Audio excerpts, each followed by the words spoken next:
Talk shoes. Recorded live. What's good, everybody? Welcome to another episode of the Movement Boxing Podcast, where we bring you all the latest and greatest in the boxing news. You know, unbiased, unfiltered, uncut.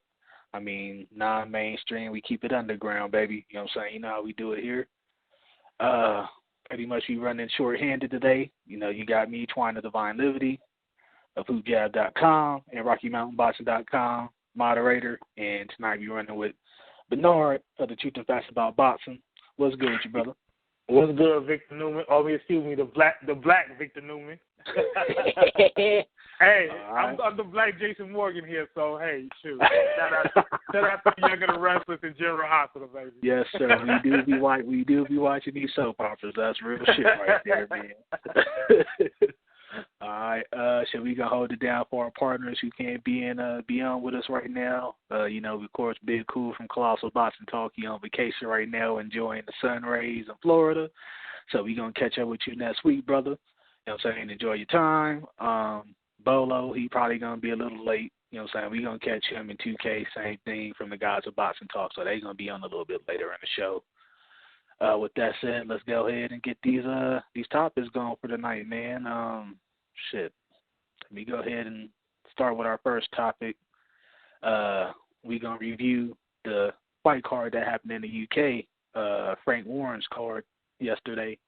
Terry Flanagan defending his 135 title, and, of course, Liam Smith and Liam Williams, which was probably the more controversial one. It was the WBO junior middleweight title eliminator for the WBO belt, I believe. So let's go ahead and start off with the Flanagan fight. Did you catch that one, Bernard? The Terry Flanagan versus Petrov fight? Yes, I did. Yeah. Okay. Pretty much, how did you have that one scored, and what did you think of it? Give us your breakdown on it, man. I had the Flanagan fight, 116, 112 going to Flanagan. First round, Flanagan dictated the pace. He utilized his jab, kept his distance. I like his in and out movement. Come in, he'll hit his combinations and jump right back out. Petrov would eventually put the pressure on him and get him up against the rope, that's where his advantage was at, where he would start hitting on the body and applying that pressure. At times they would get into the pocket in the middle of the ring, and I kind of felt that Flanagan shouldn't have got in there at times because Petrov was doing what he was doing. Again, applying that pressure, throwing the hard shots, and working the body. And at times, Petrov should have just stuck to his game plan, my personal opinion. Kept doing it, hitting with the jab, jumping in and out, landing his combinations, moving straight box because he had the height advantage as well as the read advantage. Yeah. So yeah. I had a score of 116, 112. It was a good fight. I saw some people thought that it was a draw, maybe for certain reasons. The scorecard eventually, I think a couple of scorecards were where they had Flanagan winning the whole fight, like 120 to 108. Wow. Okay. Yeah. And then another card was like maybe 118, 111. I don't remember, or 110. Excuse me, 118, 120. But yeah, I looked at those were from the judges. The 118, 110 was from the judge. The 120, 108 was from the other judge, and 116, 112 was from the other judge, I believe. I had it 116, 112. Yeah, that was the most realistic score. I actually had a more like an 8-4 fight myself. Yes. Anything else you want to add on before I jump into my little, I guess my... I want to hear yours. Okay, cool. I pretty much like you said, the 116, 112 score is probably the most realistic one, the best scorecard that was out there. That's why I actually had it. We got 2K on right now. Let me bring on 2K while we on. What's good with you, fella? You got 2K, the guy from the guys of Boxing Talk. He just joining in. What's good with you, man? What's good, y'all? What's good, bro? We talking about the UK card right now, Flanagan versus Petrov. So I'll go ahead and let you go in on that fight if you got to check it out. Yeah, definitely. I made a video on it right after the fight happened. Oh yeah, okay, yeah. Yeah, it's pretty much it's pretty much what we were talking about, man. I think on the last podcast, me and you were kind of discussing that Terry Flanagan needs to take pretty much look at better competition at 135 since he is a WBO champion. And we also went into how, well, even though he needs to do that, he's still there's a possibility that he could lose to Petr Petrov, even though Petrov is the ranked number 10 guy by Ring Magazine as the one of top 10 best fighters at 135. He is number 10. So, and in this fight, man, is exactly what we discussed. I mean, Petr Petrov was actually in the fight, I'd say probably all the way up until round 10. You know what I'm saying? I'd say round 10, 11, and 12 is when Flanagan actually started taking over the fight and started whooping his ass, to the point where it was like, all right, well, I guess he won this fight. But up to that point, it was back and forth. Man, I'll say the same thing I said in my video, man. We did a lot of discussing about how he needs to fight better competition. No, he doesn't. Because if he fights better competition, he's going to get his motherfucking ass mollywopped by any of them top cats at 135. And this is the same shit that I was saying about Anthony Cola like 5 years ago, man. If he steps up, he's going to get his ass whooped. And it's the same thing I'm saying today about Terry Flanagan. He's going to get his ass beat. You know what I'm saying? Dude has absolutely no upper body movement, dog. That head is just stiff. The fucking, his torso is stiff. He doesn't move out of the way of no punches. And dog, I was telling a cat today, I was like, if I was a casual, based on Terry Flanagan's inability to land a fucking punch, if I was a casual, I would think Petr Petrov had A+ excellent movement. You know what I'm saying? The motherfucker he's standing in front of Flanagan, and he's doing what he should be doing as the smaller guy trying to get inside the taller Ranger fighter, right? He's dipping at the waist. He's bending his back. He's moving his torso. He's moving his head, but he's not great at it. You know what I'm saying? And he was doing that, and Flanagan's trying to pinpoint the nigga's head with his jab, but he's missing the entire time. And then Petrov, another thing, he would feint, accidentally. I don't think he was doing it, part of his game plan. He was feinting because he was trying to find a way to get inside. So he would feint with the jab, and in the process of feinting, he dip left and throw the straight right hand. Bro, if I counted how many straight right hands this motherfucker threw that straight right was key. Yeah, that straight right was hitting. Easily over 90% accuracy, dog, on that straight right hand, and it's because Flanagan doesn't move his fucking head, man. Yeah. So, bro, if he gets in the ring with a Mikey Garcia, Jorge Linares, nigga, I'll even say Sharice Boguer, dog, and nigga, we ain't heard from in years. He get in the ring with him, he gonna get his ass whooped, dog. Frank Warren is doing the right thing, and I'm gonna throw this out there. I know I'm gonna piss some people off, but I don't give a fuck. Frank Warren is doing the right thing because, and this is the best thing that can happen to Terry Flanagan right now, given his skill set, because this is the same promoter that kept Joe Calzaghe out of harm's way for as many years as he did. You know what I'm saying? And he will continue to probably do the same thing with Terry Flanagan. So if he was with Eddie Hearn, he would have already lost like Anthony Cola did. You know what I'm saying? So that's probably the best thing that's for Terry Flanagan right now, is that he's with Frank Warren, because this dude is trash to me, man. It's funny that both of those guys were from the UK or the weak link at 135. I had said Crowley, and I actually said Flanagan. Well, I'm not sure which one of us we said, but I know we both said, one of us said Crowley, and the other one said Flanagan. I think it was you that said Flanagan. So, or it might have so. I mean, it's just interesting. Like you said, man, Petrov was able to land that lead right all night against him, man.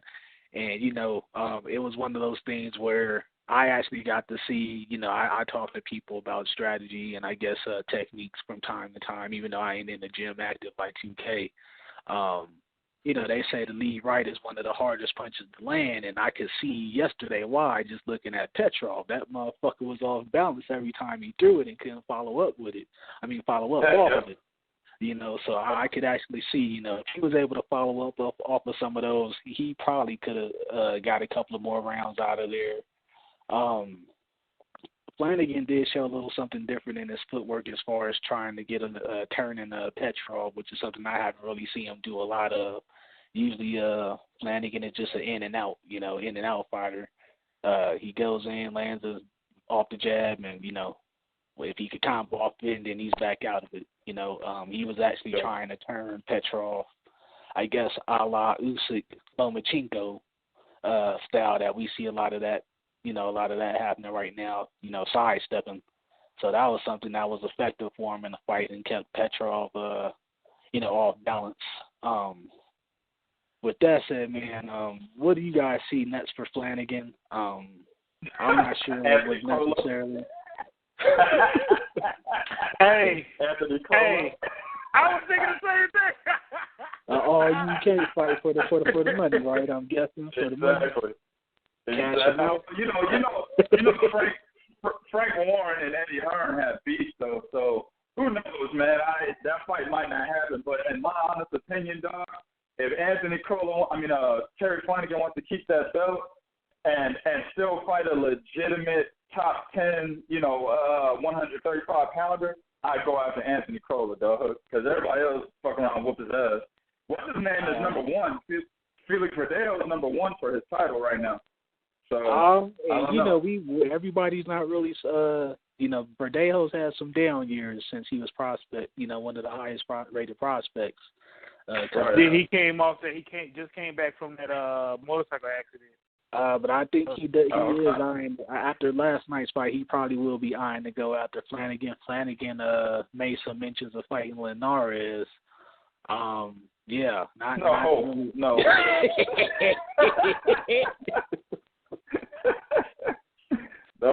No, keep him away from that dude, man. I admire his courage on that note. You definitely need to go ahead and take that mandatory against Verdejo before Linares. Linares he's been doing this thing for a minute, multi-division champion. I don't think he wants those problems, Flanagan. Yeah. But we're going to go into the more controversial fight. It was actually my favorite fight of the night. Out of all of the bouts that we saw yesterday was this one.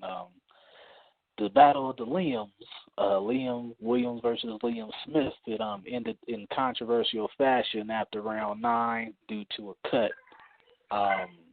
which actually gave Liam Smith the victory in a fight that he was losing on all 3 cards.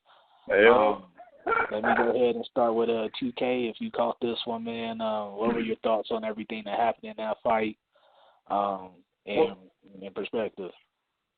Well, I didn't catch it to the degree of giving you a thorough breakdown. I forgot what I was doing at the time the fight was on, but I did watch highlights. I watched enough to formulate an opinion about Liam Smith, and it really is a testament to the fact that I've been trying to tell people for a long time now, ever since Canelo tried to fight him, or I'm sorry, Canelo actually did fight him and announced that the fight was actually happening, that Liam Smith is a C-level fighter. You know what I'm saying? I make fun of the fact that he fought Allen Iverson's head coach at Georgetown, John Thompson, for the goddamn vacant WBO title at that time. You know what I'm saying? And niggas is like, hey, he really fought John Thompson. Yeah, that was a real fighter that Liam Smith fought for the vacant WBO title and knocked him out, I think, in the 2nd round. And when Canelo had announced his fight, people were like, yeah, you see what he did to that black dude? And it's like, what the fuck is John Thompson? He's a nobody. You know what I'm saying? And it's the same thing like the guy who just been talking about, Terry Flanagan, how he got the WBO title himself at 135. Same kind of, scenario there. So,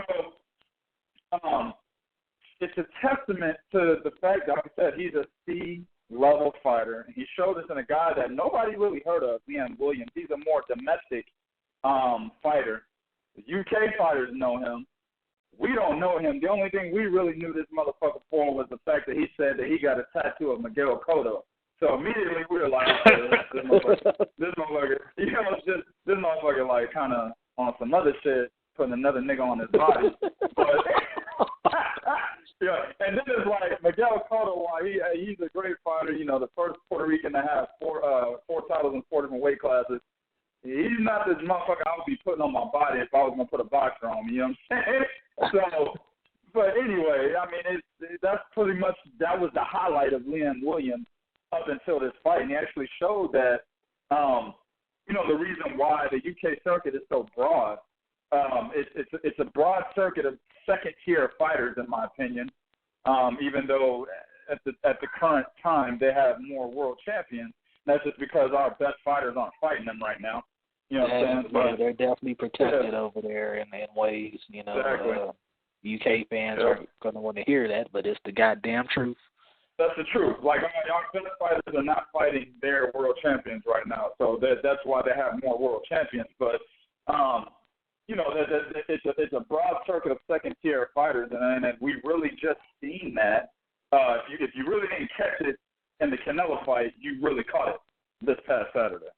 Yeah. Bernard, how'd you have this fight, man? I know you were watching it too as well. What did you think about this fight? Liam Williams was dictating the pace, most of the fight. I mean, I'm kind of disappointed that his corner stopped the fight with that cut. He could have. I understand the seriousness of when it comes to an injury of the eye or anything. Don't want a fighter to lose their eye, but I believe he could have. It didn't look that bad where it should have been stopped because Williams was dictating the pace. He should have been able to. I put that on his corner. He should have been able to go the full 12 rounds and get the decision and get the win. Yeah, and even if he would have came out for round 10, he would have got the victory. That's what's funny about it. Them calling it in the corner actually did him no justice at all. So we're actually probably going to see a rematch in this fight from what we were hearing in the post-fight interviews and the post-fight press conferences from both fighters. We'll most likely see an interview because actually I'm not even sure if Liam Smith made weight, so nobody actually gained the interim title. No, nobody did. Yeah, so that was another interesting point about it.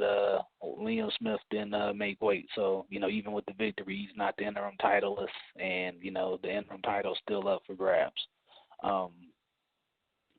Smith, I actually like what I saw from Liam Williams. Faster hands than I expected. It was pretty much my first time really watching him. Faster hand speed than I had expected from a UK guy. He puts his punches together pretty easily. I did get a sense that Liam Smith was starting to come on even prior to him getting cut in the fight as well. He was starting to tear the body up, and Williams was slowing down. So I actually had the fight starting to even up, even though I still had Williams ahead as well. But that was definitely the most interesting fight of the night to me, definitely due to the cuts and, because of the title that was at stake, the interim title that was at stake that's still up for grabs, and just the controversial ending in itself. So I'll be looking forward to the rematch and, seeing what kind of adjustments are made if Liam Smith comes out faster this time, knowing that he could attack Williams' body the way he did in the second half of the fight. And use his jab. Yeah. That was another thing. Smith was walking straight in. So that's with the guard up and going to jab, his head was getting snapped back. Exactly. He was doing that against Canelo. Yeah. Shoot. Very true. So that's going to lead us to the next card of the night. We pretty much had HBO releasing Team Sputnik on us last night. No pun intended.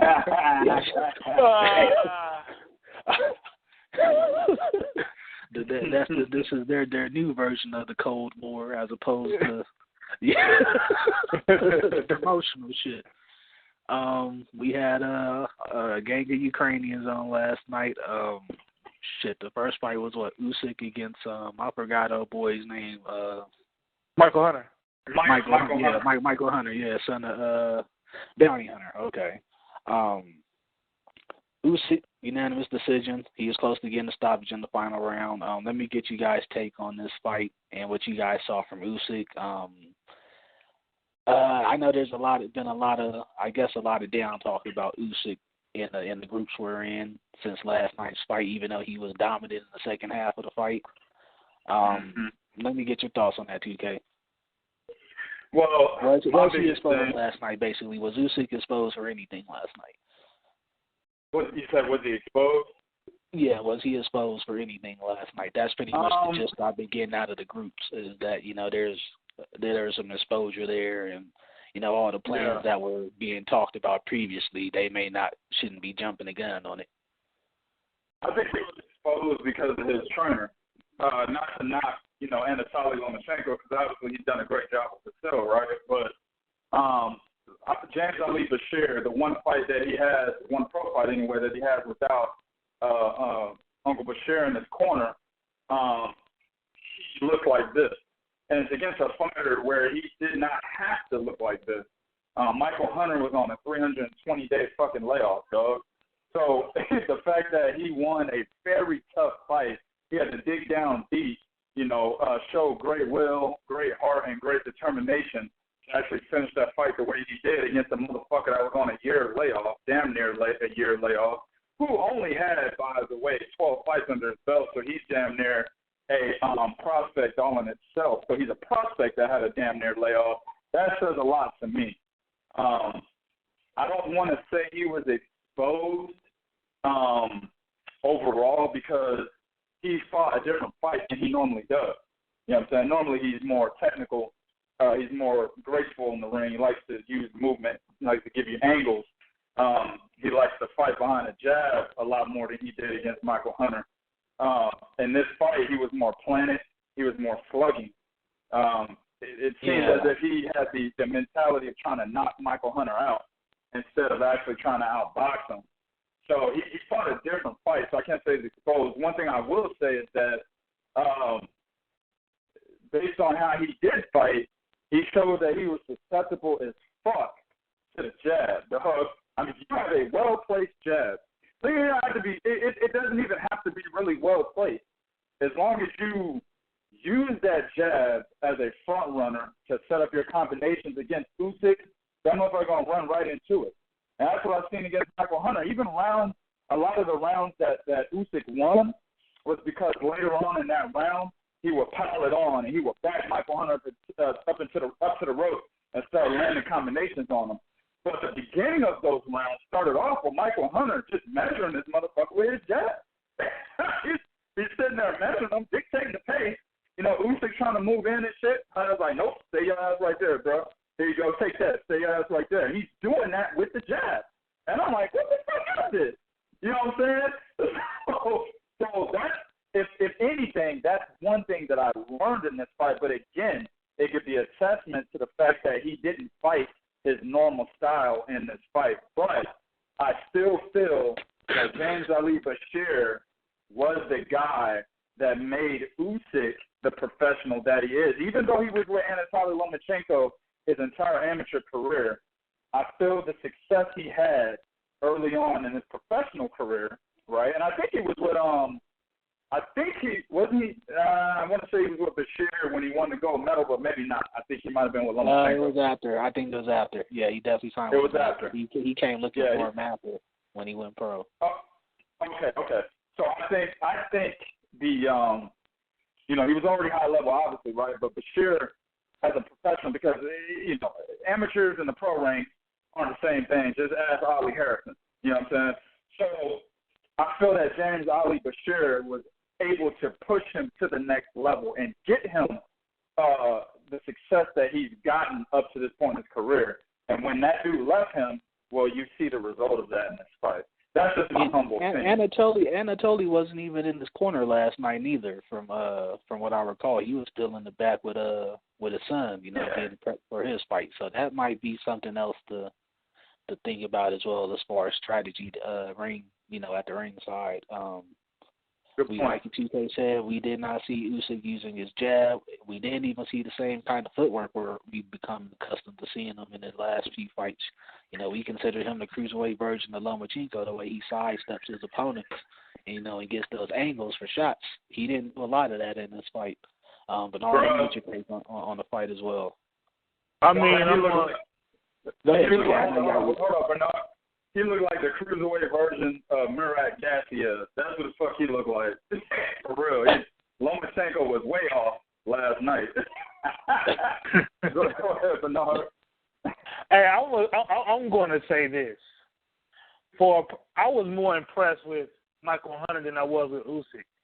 For a person that, like 2K said, he was off 320-day layoff, and he only had 12 fights. To go against a champion and perform like that, I got to give Michael Hunter credit. Yes, his jab was landing. He was using angles and shit and turning Usyk around at times. And he was nullifying Usyk's left hand. He'll probably land his stuff and move laterally to his left to avoid Usyk's left. So I got to give credit to Hunter. It also showed that Usyk, without Bashir, was totally. I was texting Bo during the time of the fight, and I was like, "Yo, you see how this is playing out?" For a second, I thought it could have been a possible upset, but you saw that Usyk had to really pretty much dig down and go all out to become, like 2K just said earlier, a brawler just to win this bout. I noticed in the 5th round, Usyk was, I think I told 2K, and I also told Bo, Usyk was throwing the jab a lot, but it was real lazy. It was a real lazy jab. It was to the point that I wouldn't even consider it a rangefinder. And Hunter was moving out the way, wasn't getting in touch with it at all. So I was just looking at a lot of stuff. I had it a draw at one point, but eventually I had it score 115, 113 Usyk. Man, actually, we, like you said, you were testing Bo during the fight, and Bo was telling me he was talking to Uncle James during the fight, and if his bald-headed Cuban ass was actually on the show, he could tell us what was going on during those talks. But he would have been around. Sorry, that's just my vent for the show. Had to get that out. Speaking of shit, I guess he is here. Cubano.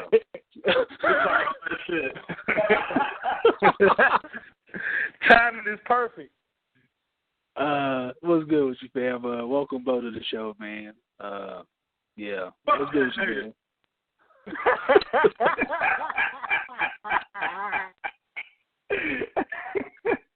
Yeah, man. He want to be the diva today, doing the diva shit coming up late. But man, I was actually impressed with like Bernard said, I was impressed with Mike Hunter. He was one of the things that I didn't like about Hunter is that he used the pity pat method. Like, he wasn't trying to put anything on his punches. I think if he would have gave Usyk something to feel, it might have gave him a little bit more chances than before things started to swing. Plus that layoff, I'm pretty sure it did have a lot to do with how the latter part of the fight turned out. Man, he definitely was able to keep him at bay with the jab. Man, I was really I liked the body work I saw in the early part of the fight. He abandoned that, man. I was like, what's going on with you? You're abandoning something that had him, shook. And he definitely had a better chance, if he would have kept up that game plan. But, Lucy started hitting him with some things, and, things change your plan. Things my question is this then. Where do y'all see Michael Hunter in the cruiserweight division? Where do you think he go? He has a future there. Right now, I still think I'd have him in the top 10, based off of his performance and especially with being active. I definitely could see him being in the top 10 and possibly getting another title shot, down the line with somebody. Cruiserweight's a pretty stacked division right now, and, after last night's performance, it opened up doors. A lot of doors, pretty much there was plans to put Usyk up at heavyweight, within the next year or so. But it's looking like, people are saying that he might be able to get taken down at cruiserweight now, after last night's performance, which I still don't think. But I definitely think they need to re-enlist the services of Uncle James, man, after last night's performance. Hello? Like, come on, man. How you going to do that? Hello? Yeah. Can y'all hear me? Yeah. Nah, man. Nah, we can't hear you. Hello? Nah, we can't hear you. Hello? What the fuck is wrong? Hello? Is he really heckling us on our own show, dog? We're like, what's going on? Shania! Oh, wow. Mute him. Wow. I can't believe it. Wow. I can't Mute his believe ass. I can't believe he did that. Now you know why they call us the movement. We like when we say we unfiltered. Well, here's the unfiltered shit. You seeing it live, man. But let me get y'all take on this, man. What do you guys see with Usyk based on what I was pretty much saying? He looked susceptible to a lot of people last night. Can he be taken down at cruiserweight based on what you saw last night, or is he still pretty much the most dominant force in the division? Let me get your opinion first, 2K.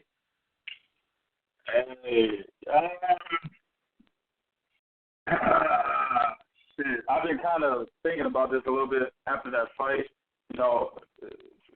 We're kind of critical on what we've seen, but I still believe Usyk is the best cruiserweight out there.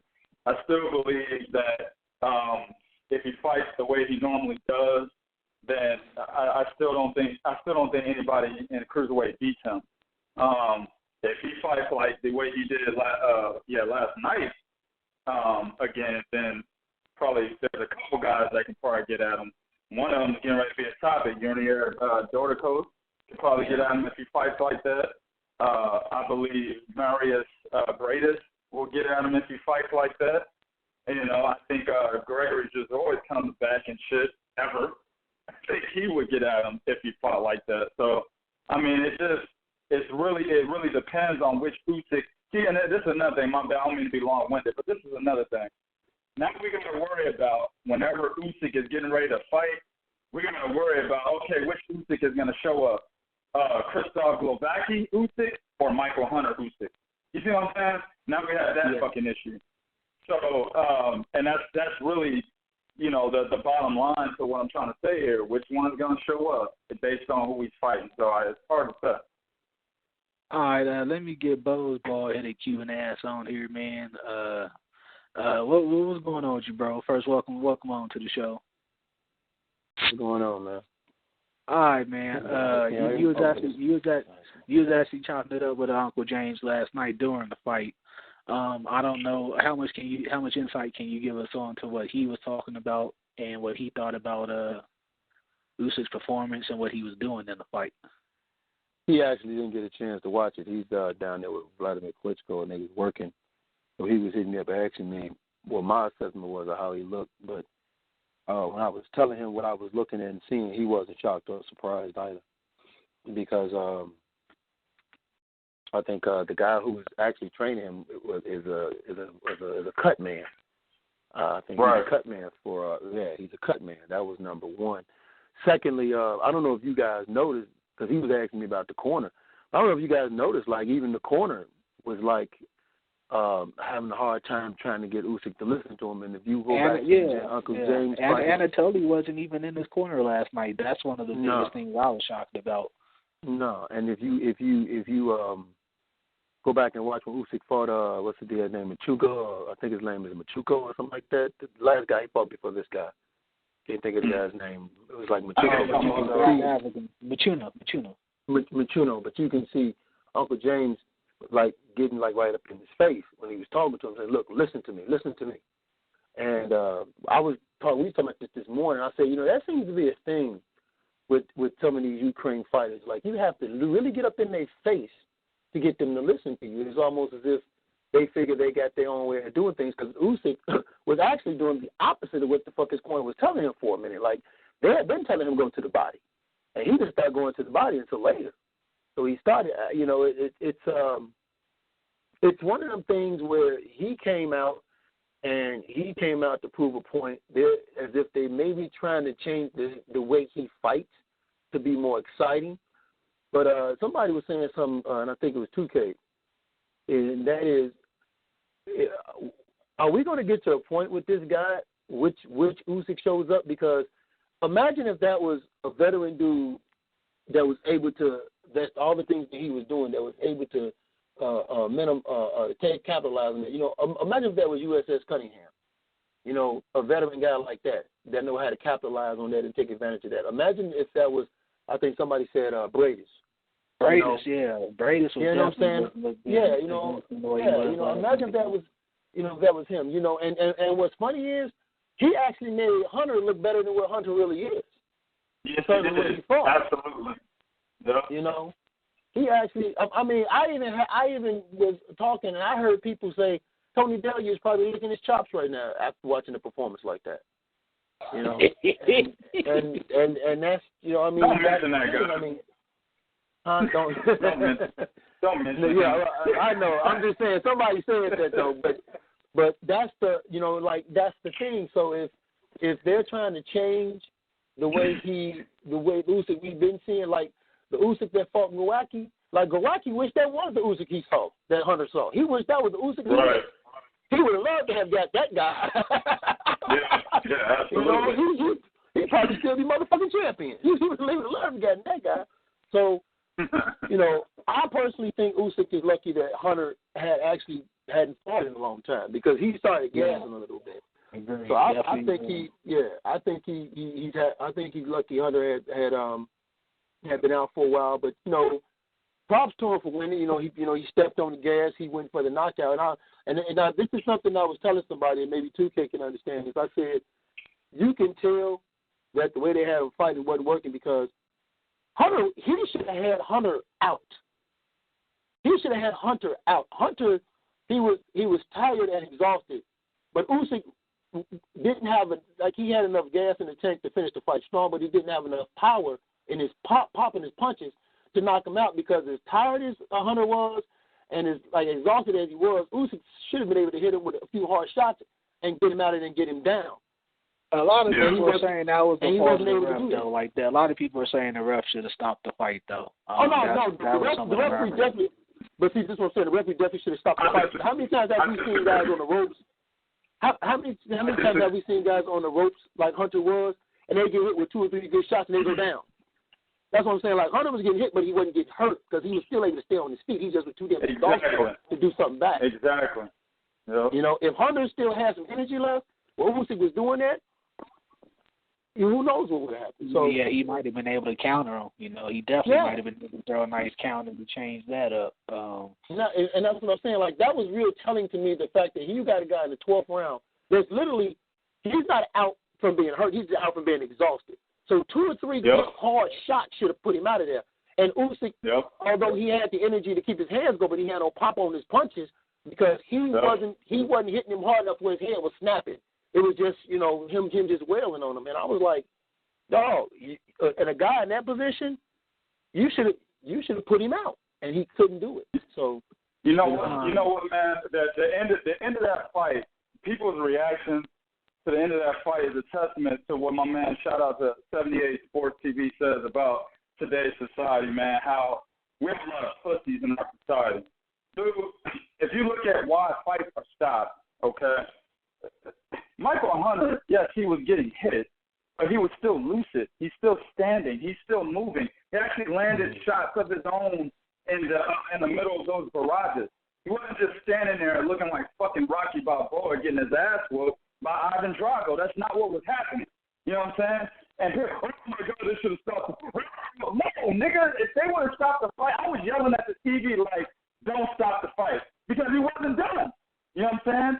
And the referee, I commend. I'm probably the only motherfucker in the world right now that would say that was an excellent referee for not stopping that fight. What he did by giving Michael Hunter a standing 8 count is what more referees need to start fucking doing, because that is a rule that they can utilize. If a nigga's taking damage, if a nigga's taking damage, do a fucking standing 8 count. You don't have to automatically stop the fight.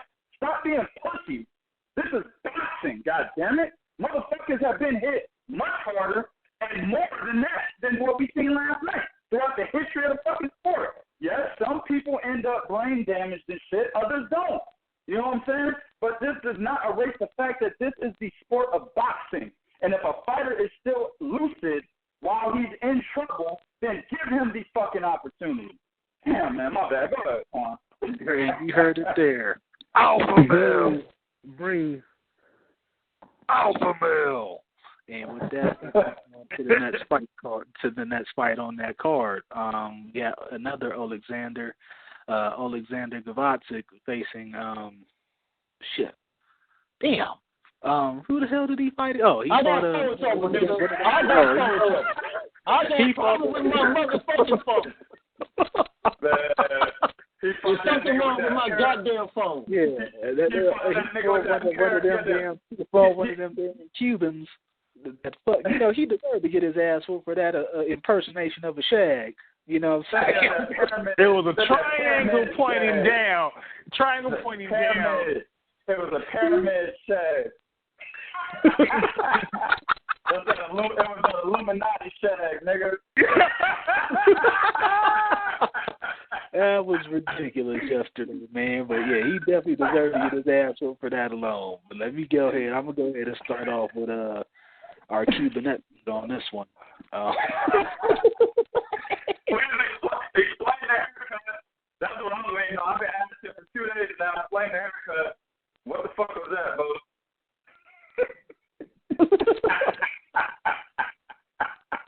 Come on, bro. Let's get your assessment of the fight, man. We pretty much knew what Gonzalez was as far as skill level. The head of this fight, and we got to put this in perspective, y'all. Gavacic did knock out Chilemba. He did beat Chilemba by knockout, which is something we're not accustomed to seeing. So this kid is good. And Gonzalez definitely, I don't even see him being on a Chilemba's level personally, even though Chilemba's not the biggest thing on earth either. But, I definitely didn't see, talent-wise, Yuneski Gonzalez being even considerable, to Chilemba. So we kind of knew what we were getting ahead of time. With that said, Bo, let's get your take on the fight. What you saw was a perfectly picked opponent for a perfectly picked fighter for them to showcase his skill. Yuneski Gonzalez had the 3 no's going for him. No head movement, no defense, no technique. And no shag. No, that was a shag. That was a hold on. Let me tell you rotten bastard motherfucker something. Let me tell y'all something right motherfucking now, okay? All right. If that nigga decided in the free fucking country of goddamn America to wear his hair a way that would get his ass walking down the streets of Cuba, let that motherfucker wear that haircut, okay? Nah, nigga. Y'all motherfuckers talking about. If you're gonna walk your ass out the house looking as stupid as that, prepare to get your motherfucking ass clown. Straight up the bottom line. Hey man. That motherfucker gave a phone call to Earl Spence and said, "Yo, who did your shag? Send him up this way and cut my shit." I personally, I don't know, man. Look, let me tell you something, man. Let me tell you something. I would be as real as possible when I say this, but when I saw that motherfucker's haircut, I said to myself, this nigga is going to get the shit kicked out of him. He going to get his ass severely fucking whooped because that haircut was goddamn atrocious.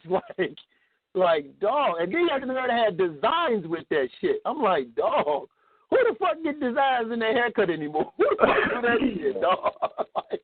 For someone like me who actively rocks shag still to this day, yes, I keep my shit to the 80s, jamming on the one big up D.L. Hustable. You know what I'm saying? I still rock me a shag from now and then. You know what I'm saying? Young MC style, though. Nothing like Gonzalez. I keep it thorough. With that said, we pretty much knew his one chance in that fight was that crazy-ass right hand, that weird right hand that he throws that he was landing against Pascal.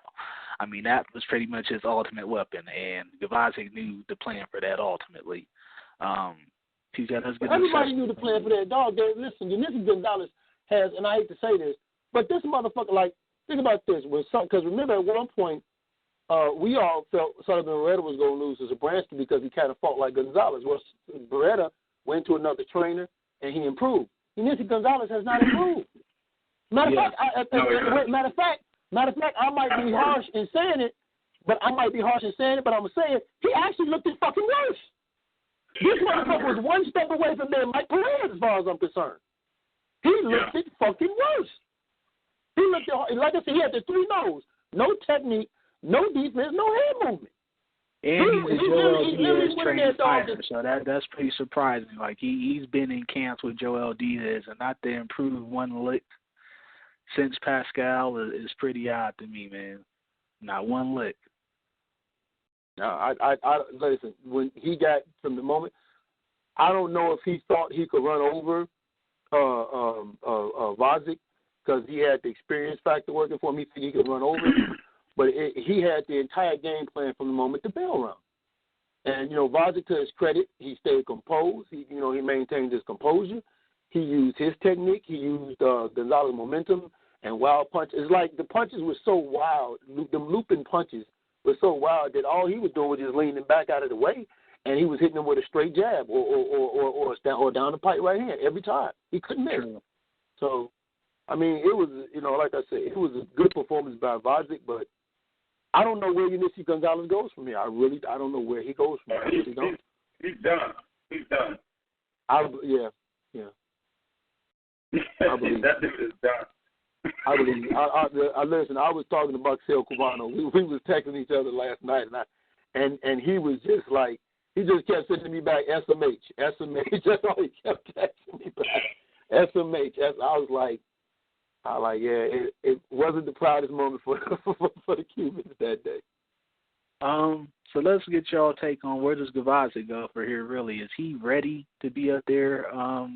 Contesting for a title. There was some thoughts about it in his post-fight interview. As far as he did mention the winner of the Kovalev Ward fight, and he mentioned Kovalev. He didn't say nothing about Ward. He was talking more of Kovalev. So, Kovalev, okay, all right, man. Look, now I'm about to be the motherfucker everybody hates, which is the way I like it. You know what I'm saying? All right. So, Gervonta, to me, I'm not sold. I'm not sold, fam. All right. I'm going to actually say what Yunier Gonzalez was doing the first 2 rounds, I thought he had an okay game plan. He was actually being the bull. He seemed to be the stronger guy, or he looked anyway like he was the stronger man in the ring, right? So he was going to take advantage of that and try to bulldoze Vasyl. Now, I gave Vasyl, of course, those first 2 rounds, but I felt that Yunier's idea to try to bulldoze him was actually the right game plan, in my opinion. Now, what really fucked up was that he didn't have any IQ behind his aggression in the 3rd round. Now, I didn't really watch this fight too closely. I think they said something about Yunier getting cut or something. I can't remember. Maybe I'm wrong. But I know for some reason the 3rd round he became desperate. Like immediately, motherfucker came out, just started going at him and shit. You know what I'm saying? And there was no articulate application of his aggression in that round, and that's what the fucking led to his downfall. You know what I'm saying? Vasyl, to me, is still a B-class fighter, in my opinion, even though he knocked out Isaac Chilemba. And in that fight, I think they stopped the fight in his corner. I remember I was watching his hand was broken. Chilemba's hand was broken. Okay. I remember watching the fight, and I had the fight pretty even. You know what I'm saying? He wasn't beating Chilemba's ass by no means. I was watching about 5 dudes, and I think 3 of us had the fight even. You know what I'm saying? So he wasn't whooping his ass by any means. Okay? Now, to me, he's still kind of green. He's got 12 fights, I believe, or 13 fights. He doesn't look like Usyk does, this early in his career, or Vasyl Lomachenko does this early in his career. Hell, he doesn't even look – he's probably on the same level as a Murat Garcia.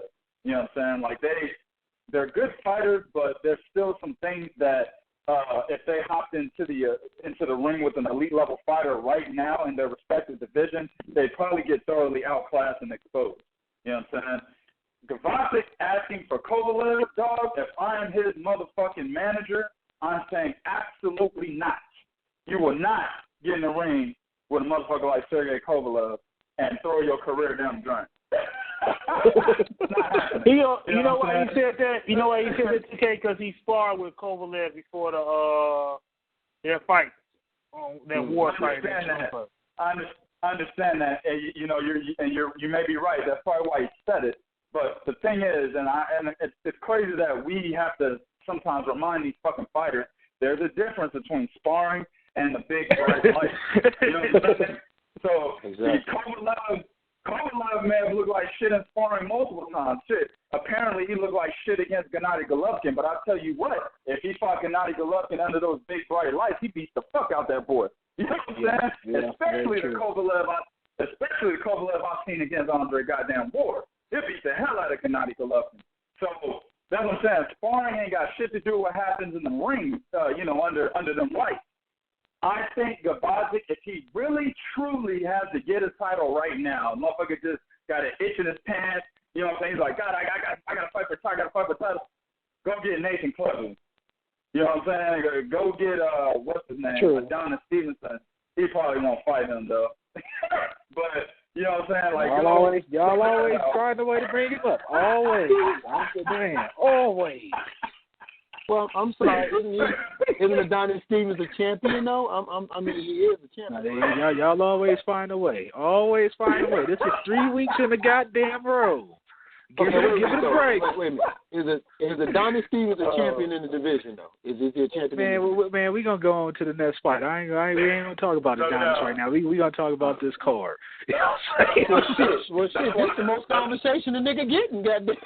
That's why I ended it on that note, because I knew Quan would appreciate that. All right, man. So let's go into our the final card, or the final fight of the night, actually. Lomachenko against Jason Sosa. Thoroughly outclassed. What round was it stopped in, fellas? If you could catch me on this one. Round 9. Yes, sir. I'm gonna go ahead and let TK assess this one. I'm not sure there's much to assess. Like, I guess we're so in the boxing that we kind of knew what to expect with this whole card. Like, there were no surprises here for any of us as far as what happened. But I'll go ahead and let TK jump on that one, man. Well, I'm gonna go ahead and sound a little abnormal here when I say this, but Vasyl Lomachenko is easily the best fighter at 130. He's easily top 10 pound for pound. That's actually the title of my damn videos I made right after the fight.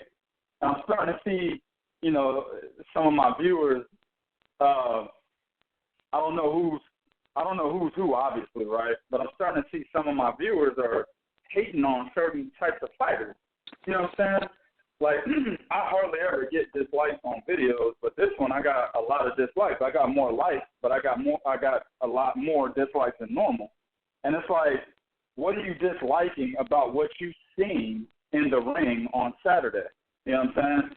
It's clear to me, as a guy who's been critical of Vasyl Lomachenko and his business moves over the course of his short career, right? It's still clear to me that nobody at 130 is fucking with this dude. It's clear to Floyd Mayweather that Tank Davis ain't fucking with him, or else he would try to make that fight. You know what I'm saying? It's clear that Takashi Miura is not fucking with him. Francisco Vargas is not fucking with him, because those two, Vargas just lost, and Miura almost just lost. You know what I'm saying? You got Miguel Berchelt, the guy that beat Francisco Vargas, and that's actually an intriguing fight in my opinion, because he has that same rugged style. Pressure style, high output, definitely. Exactly. He has the same style. But at the same time, again, you got to understand that Vasyl Lomachenko is 8 fights removed or 7 fights removed from losing. I can't remember when he lost. I think it was his second pro fight. So you got to understand that, and he's moved up in weight and shit, and he's fought other guys that are on the same level as Orlando Salido. So, I mean, the only other guy, in my opinion, besides Berchelt, that can possibly give Lomachenko trouble at 130 is none other than the guy that beat him, Orlando Salido, right? Orlando Salido. You still, even at this stage, after the wars that he's gone through since, you still feel that way too, guys? Like he's going through. I still feel he's gone through wars his whole career. Motherfucker got like 13 losses. So he had 11 losses when he fought Lomachenko. So he's always gone through wars. It's the style. It doesn't matter what he's been through. If he's still game to incorporate that style, and he incorporates it the way that he always has in a rematch with Lomachenko, yes, it's still going to bother him no matter what. There's in boxing, we always say there's one motherfucker that got your number. We understand Floyd and others have retired undefeated. They just didn't get to fight that motherfucker that had their number. But there's always one out there, and Salido might be that guy for Vasyl Lomachenko. But as it stands right now, after what I've seen last night, what he did to the former WBA regular champion at 130 pounds, what I've seen last night, how he thoroughly outclassed this dude, he's clearly the best fighter. Now, I said in my video, I don't want people jumping the gun on this win because, let's face it, a guy that Vasyl Lomachenko already beat in Nicholas Walters, beat the dog shit out of Jason Sosa, but he was robbed of his victory, right? And then after that, Jason Sosa beat Javier Fortuna, who was a guy that the jury was still out on, you know what I'm saying, basically saying, well, can Fortuna beat the elite fighters at 130? The jury was still out on him. He wins the fight, but he was losing on the card. He knocked him out, but he was losing. So, and then after that, he fought Stephen Smith, who, sorry-ass Jose Pedraza beat over in the UK. So, Jason Sosa, the jury was still out on that guy. So I don't want people jumping the gun. Oh, my God, he beat Jason Sosa. He's the greatest. No. I'm saying he's the best because of his skill, what he displayed in the ring. Okay, I'm saying he's the best at 130. So I actually made a post like that last night, too, so I'm glad you brought that up on our show tonight as far as keeping things in perspective right there, man. So I'm glad you mentioned that, Yeah. Go ahead, you guys.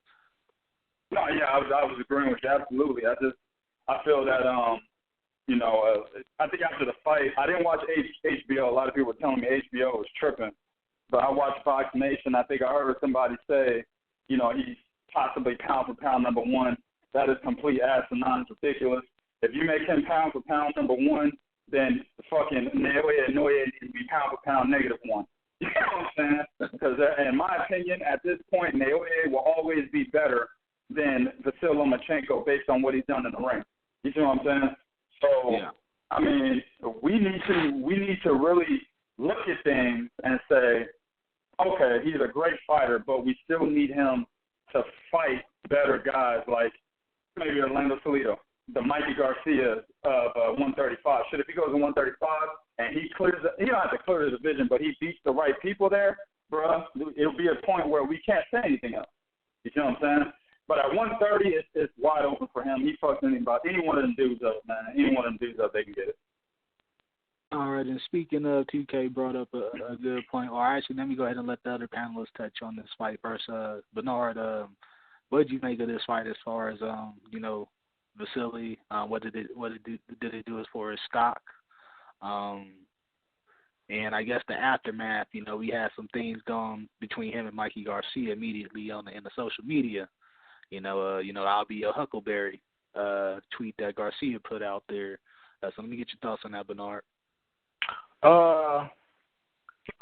As for the Mikey Garcia, he said, say it, bring it, say when, So, I mean, the only question is, yeah, you could talk it, but we all know who is Vasyl Lomachenko's pimp is.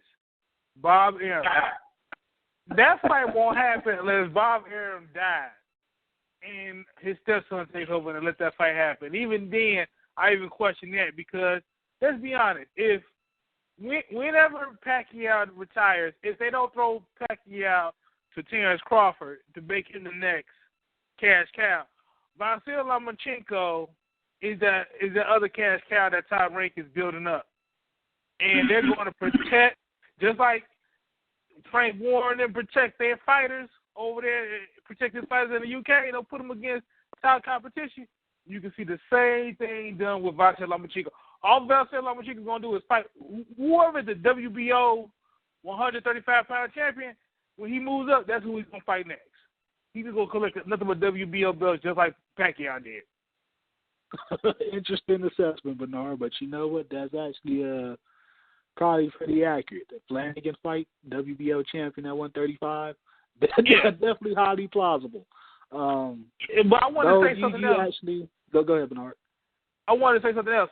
I thought I'm looking on the rankings, the WBA rankings. I thought Jason Sosa was the he was the regular title holder, but he had to relinquish the belt for the fight to happen. I forgot why, but he had to relinquish it for this fight to go through. The WBO has a rule where you can't hold multiple belts in different weight divisions. But he was 135. It was the same weight division. It was the same weight division. I thought it was the unification. I forgot why they made him vacate. Yeah, but Jason Sosa was the WBA regular champion and at 130, and Vasyl was the WBO champion at 130. So that's not the same belt, and it's the same weight. So I know what you're talking about. You're talking about if you jump up and like they did that to Chris Algieri.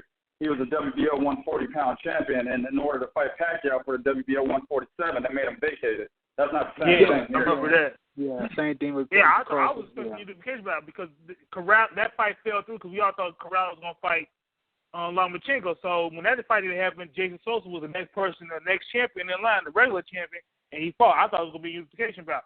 So that's why I was just looking it up, and I was kind of wondering at the end of the fight. That was just my thing. I was kind of wondering. That's all. Yeah. I forgot why they made him vacate, but it was long before.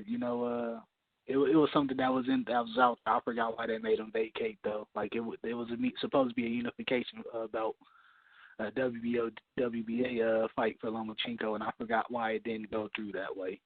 I'm not sure if the WBA wanted Sosa to fulfill a mandatory or a fight against an interim champ or whatever. The bullshit the WBA be putting out there. So, I'm not sure what it was, but they didn't allow that unification to go through.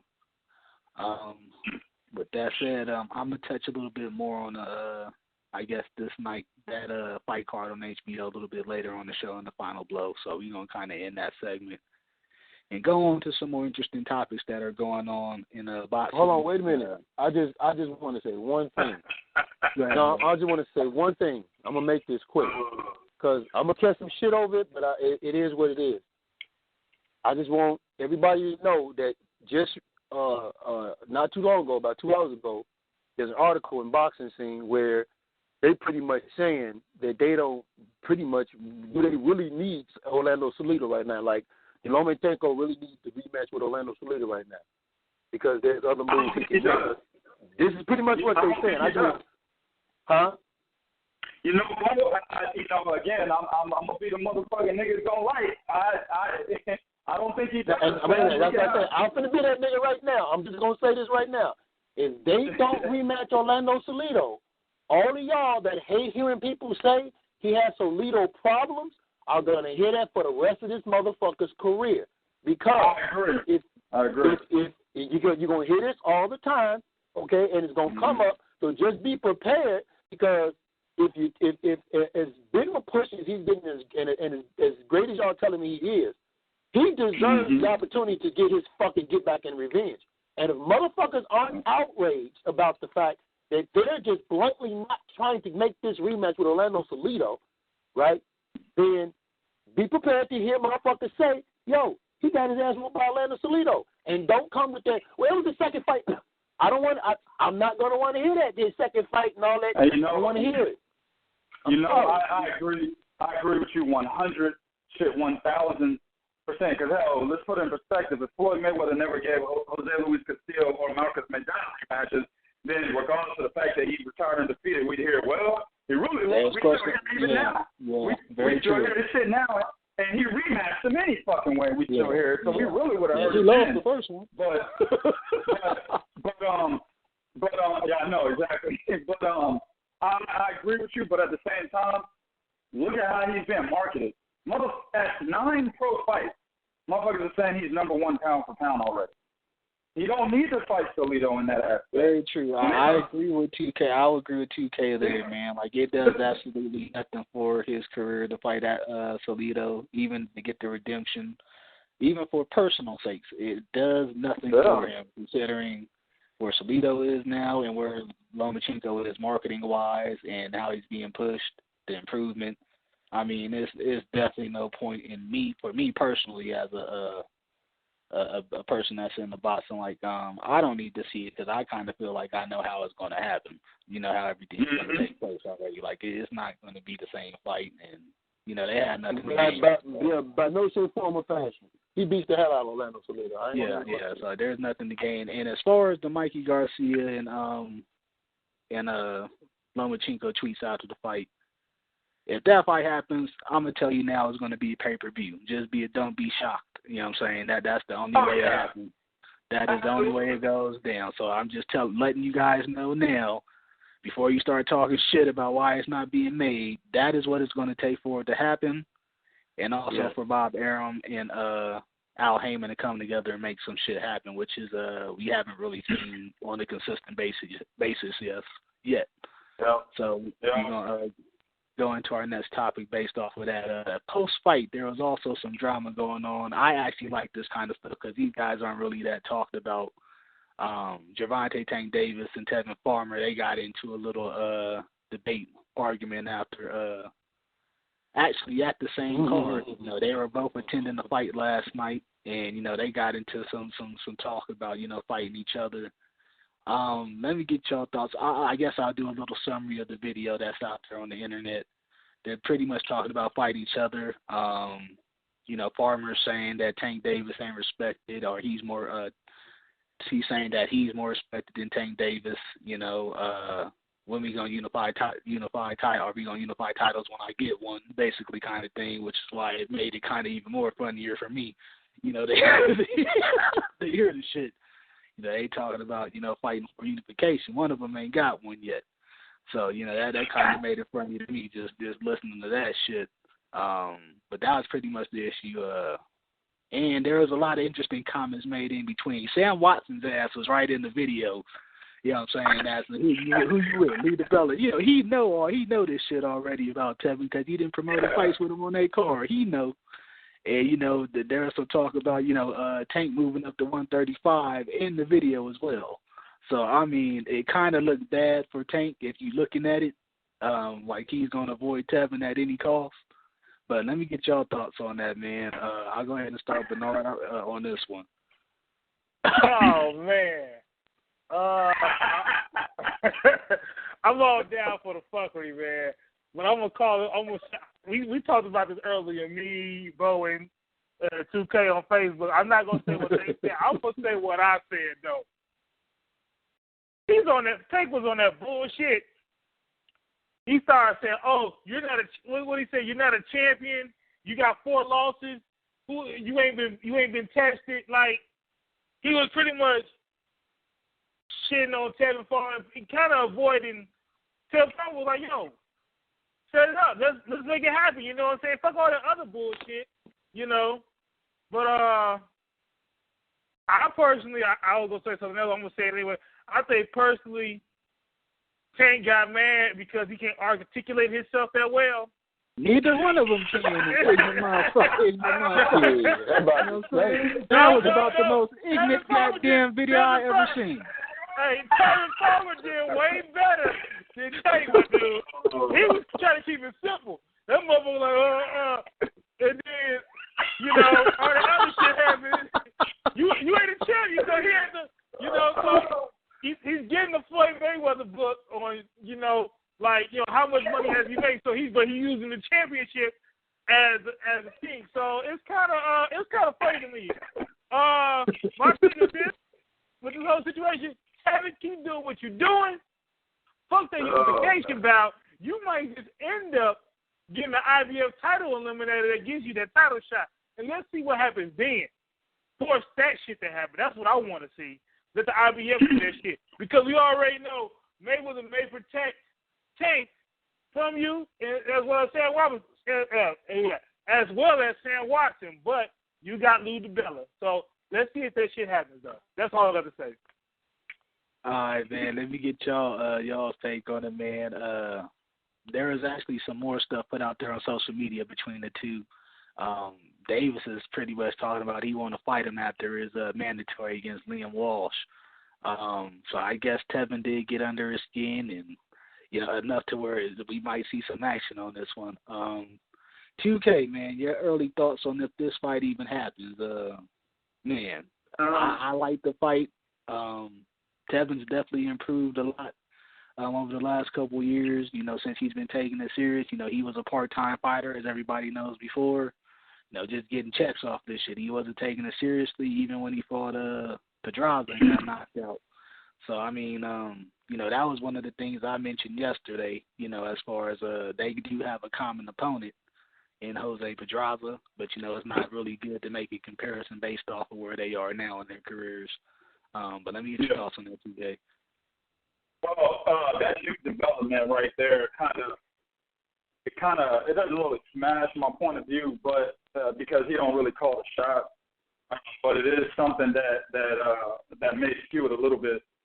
My thing was, based on that video, Tevin Farmer's a guy that had 4 losses earlier in his career, and like you said, he picked it up, started taking it seriously, and now he's looking phenomenal for a guy that looks the way he did back when he lost by KO to garbage ass Jose Pedraza, the very guy that Gervonta just made look very bad, right? So he has to redeem himself from that, and he still is. I've heard people say, Tevin Farmer needs a new promoter. Well, no, he doesn't. Lou DiBella is an excellent promoter. You know what I'm saying? He's not terrible. He's not great, but he's not terrible. But he's got the right guy in his corner. The problem is he has to redeem himself from those 4 losses still. And listening to Tank, the thing is, he has to up his popularity before Tank even looks at this nigga. You know what I'm saying? Like, he's like, nigga, I'm the champion. I got Floyd Mayweather in my corner. You know what I'm saying? This nigga's looking to make me rich just like how he got rich, which means that if you don't bring no money to the fucking table and popularity to where the fans are going to want to buy this fight as soon as they hear it drop, then I'm not interested in fighting you. You see what I'm saying? Granted, he is fighting Liam Walsh, but it's over there in the UK. So there's some that UK money, yeah. Exactly. There's some monetary value over there. And plus, when you bring back that UK money, you know what I'm saying, right now the American dollar is weak on the euro, so he's gonna make a little bit more dough when he makes that exchange. Yep. So I mean, there's little aspect to why he's fighting Liam Walsh right now and not a guy like Tevin Farmer. But my advice to Tevin, man, he's got to get in the ring and be a top 130 pounder. What he should do, he should try to get, one of those top 5 guys that are ranked by Ring Magazine at the division. He's got to somehow, on a grand scale, make it look to where the majority of the fans in boxing are going to be like, man, Tevin Farmer will be a problem for Gervonta Davis. In my opinion, that's the only way Floyd makes that fight. If that doesn't happen, it's not going to happen, fam. Yeah. Like Tank said, he'll probably be at 135 by the time that fight is even plausible and being made, considering what Tevin Farmer needs to do to get to that level. I'm going to go ahead and pass it on to Bo. You got any thoughts on this before I put my intake? Yeah, I got 2 things I want to say. Was I the only motherfucker that noticed that fake-ass walk-off by Tank Davis? That motherfucker. Oh! Don't touch me, man! Don't touch me!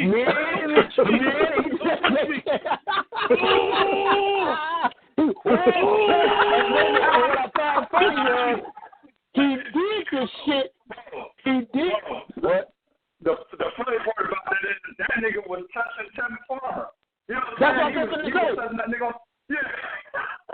That's what I'm going to say.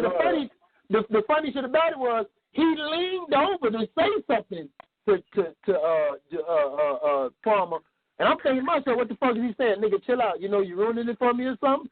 And then next thing I know, he's touching Tevin like, don't touch. and he do this fake ass walk off, and then some nigga come behind him and grab him like, calm down, Tom. The nigga walking away, you grab a motherfucker while we tell him to calm down. Get the fuck out of here. You know, you calm a nigga in the heat of the shit, or calm down, and you get him away. He already walked away. You telling him calm down? He come back. Man, that's that young nigga shit, man. That's the niggas born in the '90s and shit, and dumbass young niggas. I don't care if they're listening. I can't stand young niggas. We already know that. You know what though? It reminds me of something. They ain't got no daddies. You know what? It reminds me of something what 2K said we was on the show.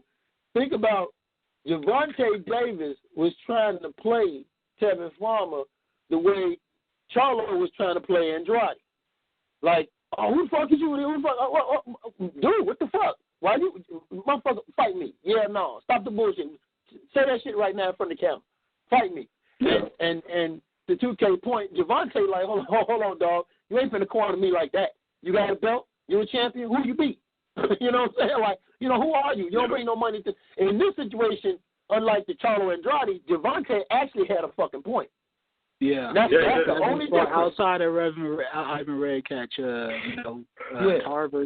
Farmers' wins aren't necessarily of the highest quality. Yeah, and I'm gonna tell you something. The shot back of the night goes to the Watson father, because Tevin Farmer put out a tweet. Why do I need to be with Al Heyman? Al Heyman is passing out belts. If I was with Al Heyman, I'd be a two-time champion. He passing out belts like that. I don't need to be with Al Heyman. And Watson replied back, "You fight for Lou DiBella. That's just like being with Al Heyman." Just like being with Al Heyman. Exactly. Damn. Exactly. Damn. Oh, man. But he said these niggas just not smart enough. He called it out. I mean, it is what it is. All right, but just to elaborate a little bit more on Tevin Farmer's situation, he's number 3 rated by the WBC, and I'm like, he doesn't bring anything to the table for even these guys to fight him to push his name up there to get that belt. I mean, we got Orlando Salido rated above him, Takashi Miura rated above him. You know, these guys are making pretty good change already. You know, Tevin Farmer doesn't bring anything to the table for him. And they're talking about making a Burchell and Murata fight. That's big money. Yeah, you know, and I don't see Burchell taking that risk. You know, it's one of those high risk, low rewards to give Farmer a shot ahead of making money with Miura and Salido. So, I mean, Farmer's in a very fucked off situation unless he goes the IBF route, you know, or even avenges his loss against Jose Pedraza, who's been rumored to be moving to 135. So he's in a pretty tough situation here. But it was definitely interesting to see that happen, man, because these two been beefing for a while anyway, and to see them come face to face together and show they ignorant ass, show they ignorant ass on video. Don't touch me! You gotta fucking be kidding me. Am I really watching some shit like this? That's that young nigga shit, man. I'm telling you. That young nigga shit, man. We're going to go into our next topic, man. We finally got a confirmed date for Shumenov versus Dorticos at Cruiserweight, WBA. What is it's not Cool Ranch Doritos, as we like to call them on the show. What is this? It's not unification. I'm guessing it's an interim versus the regular titleist. Am I right, Bo? What fight is that? Shumenov versus Cool Ranch Doritos.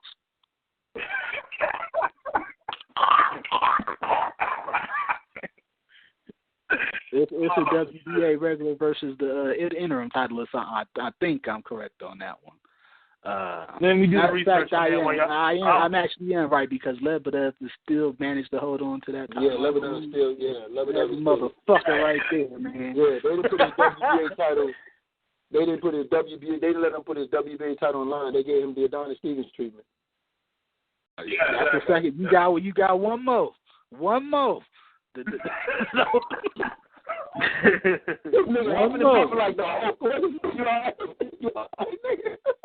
it's finally confirmed for April 29th, man. There's been some hurdles getting this fight done, man. first, Shumenov wanted, he's been waiting in line to fight motherfucking Lebedev for a year. Doritos, as we call him, has been waiting for Shumenov for close to a year. So, WBA still has done nothing to address their title situation as much as they say they are with this consolidation shit. Man, it's still a big bunch of bullshit. It's still a big pile of trash. With that said, it's coming up. I guess we're going to do an assessment the week up, so we're not going to do too much of a breakdown.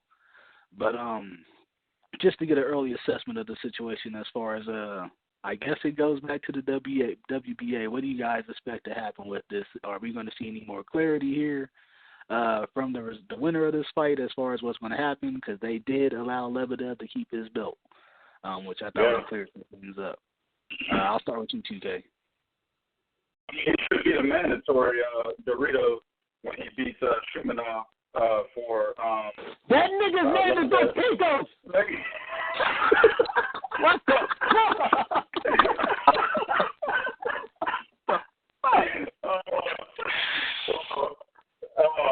Doritos, when he wins the WBA world title, he'll get a mandatory for the super belt. Lebedev is having. So I think it's a good fight. This is a fight between two highly touted amateur fighters. I think they both had over 200 amateur fights. Shumenov has only lost a good, let me put emphasis on that, a good version of Gabriel Campillo and Bernard Hopkins before Bernard got knocked out the ring. So he's still a gang opponent. I think he's on like a 6-fight win streak too. And he actually has a trainer now. He actually has a trainer, which is something that he didn't have when he was fighting those guys before. So. And he's also a 2-time champion in 2 weight classes on top of that. So, very game opponent. This is definitely Yunier Dorticos' most game opponent on his resume.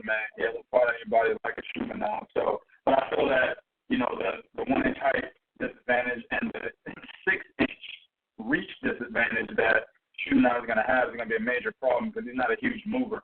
So it's going to be a major problem, man. It's actually a fight I can't wait to see. I'm intrigued. All right. Let me get Bo's take on this, man. You're more familiar with the Cuban amateur system. So let me get your take on what actual Cuban school he comes from. Does he come from the school of Lara and Rigo to where they're more thoughtful in the ring, they're more cerebral in the ring? Or is he from the Ugas, who else can we put out there? The Ugas, the Yunier Gonzalez's, is he from more of that? Yeah. Mm-hmm. What can we, when assessing Dorticos, where can we put him? Is he more the cerebral Cuban, or is he more one of the guys that was just active, but didn't really pick up that IQ side in the ring? He's one of those guys that was active, but he did pick up the IQ side.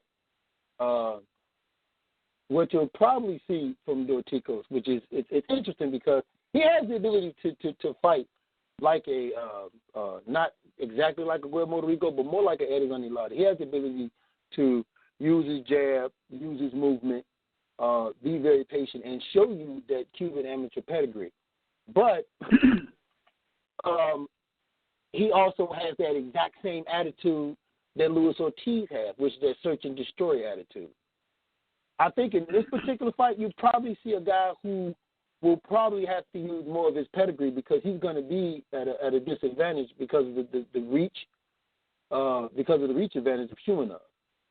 He's going to be at a disadvantage, but he's going to try to get inside of him. Like, I forget what fight it was. 2K, you probably remember. One fight he had, huh? Oh, let me stop you right there before you continue. Shumenov has the reach disadvantage. Dorticos has a 6-inch reach advantage. Yeah. Okay. Yeah. Okay. Then he's gonna have to. My biggest concern with him is he's been so antsy and he's been talking a lot. He's been so antsy about getting the knockout, and I just hope that that's not his focus. I hope that's not his. I hope he don't go in there and try to get the knockout and leave himself open to be caught with something. because he's been on a 3-fight knockout run, if I'm not mistaken. I think he's had 3 straight knockouts. So he's been on a 3-fight knockout run, and he's been. I think the last time he did an interview where he said, "Hey, you know what? I'm the KO doctor, and I got a prescription for Shumenov." So I'm hoping he don't go into this fight looking to come in and just look for that knockout and wait for that knockout, because that can leave openings for Shumenov. But he's going to have to show us that Cuban side where he gained that knowledge, where he was on the world circuit with those guys. That's the one we're going to have to see. We're going to have to see that dude that fought at the World Cup and showed us that skill set level of that indicative of the Cuban amateur style. Now, just an interesting tidbit about this fight. You know, we mentioned this in the first topic when we were covering the Usyk fight about Mike Hunter being inactive 320 days. These guys will be pretty much inactive close to a full year, like beyond 320 days. Both of these motherfuckers. I actually covered Shumenov's last fight that was in Vegas. So yeah, they both been inactive. So it's going to be a pretty interesting fight based off of that to me, just alone. I want to see what other improvement Shumenov has made under Salas. He's actually was a trainer for the Cuban Olympic team. Wow, shit, man, there's some interesting dynamics here. He may have some familiarity with Dorticos. Come to think of it, Salas, he's trained a lot of the Cuban amateurs. So there's some interesting dynamics here. Shumenov has picked up a little bit more movement, and some, he's diversified his skill set since picking up a trainer. This is a guy that used to be self-trained, so it's going to be interesting to see, man. I'm definitely looking forward to this fight. It will definitely bring some clarity to the cruiserweight division. It should have been more clear after the fucking Lebedev fight, which he lost, and they let him keep his goddamn belt anyway. But, we're definitely going to keep our eyes open and shit. We're going to do a breakdown of this fight in a couple more weeks, man, and give a full-on assessment about who we think will win and, let 2K do his breakdown and all that. Let's go into our next topic, which has been was a hot topic early on in the week. Erislandy, Lara, and Demetrius Andrade. There was an article on Ring TV, or Ring Magazine, pretty much where Andre let it be known that the Lara fight is off the table right now. These two have been going back and forth for a couple years now. There has been reported offers from the Lara side in the past, as I've heard from Louis the Cubas myself, in talks with him, that they've actually offered to fight the Andrade in the past, and he's turned it down numerous times. With that said, man, there was a lot of debate in the groups this week about Lara being a ducker because of what his next move is. There ain't been no damn debate in a lot of room. That's just Julius and this chain smoking ass starting that bull.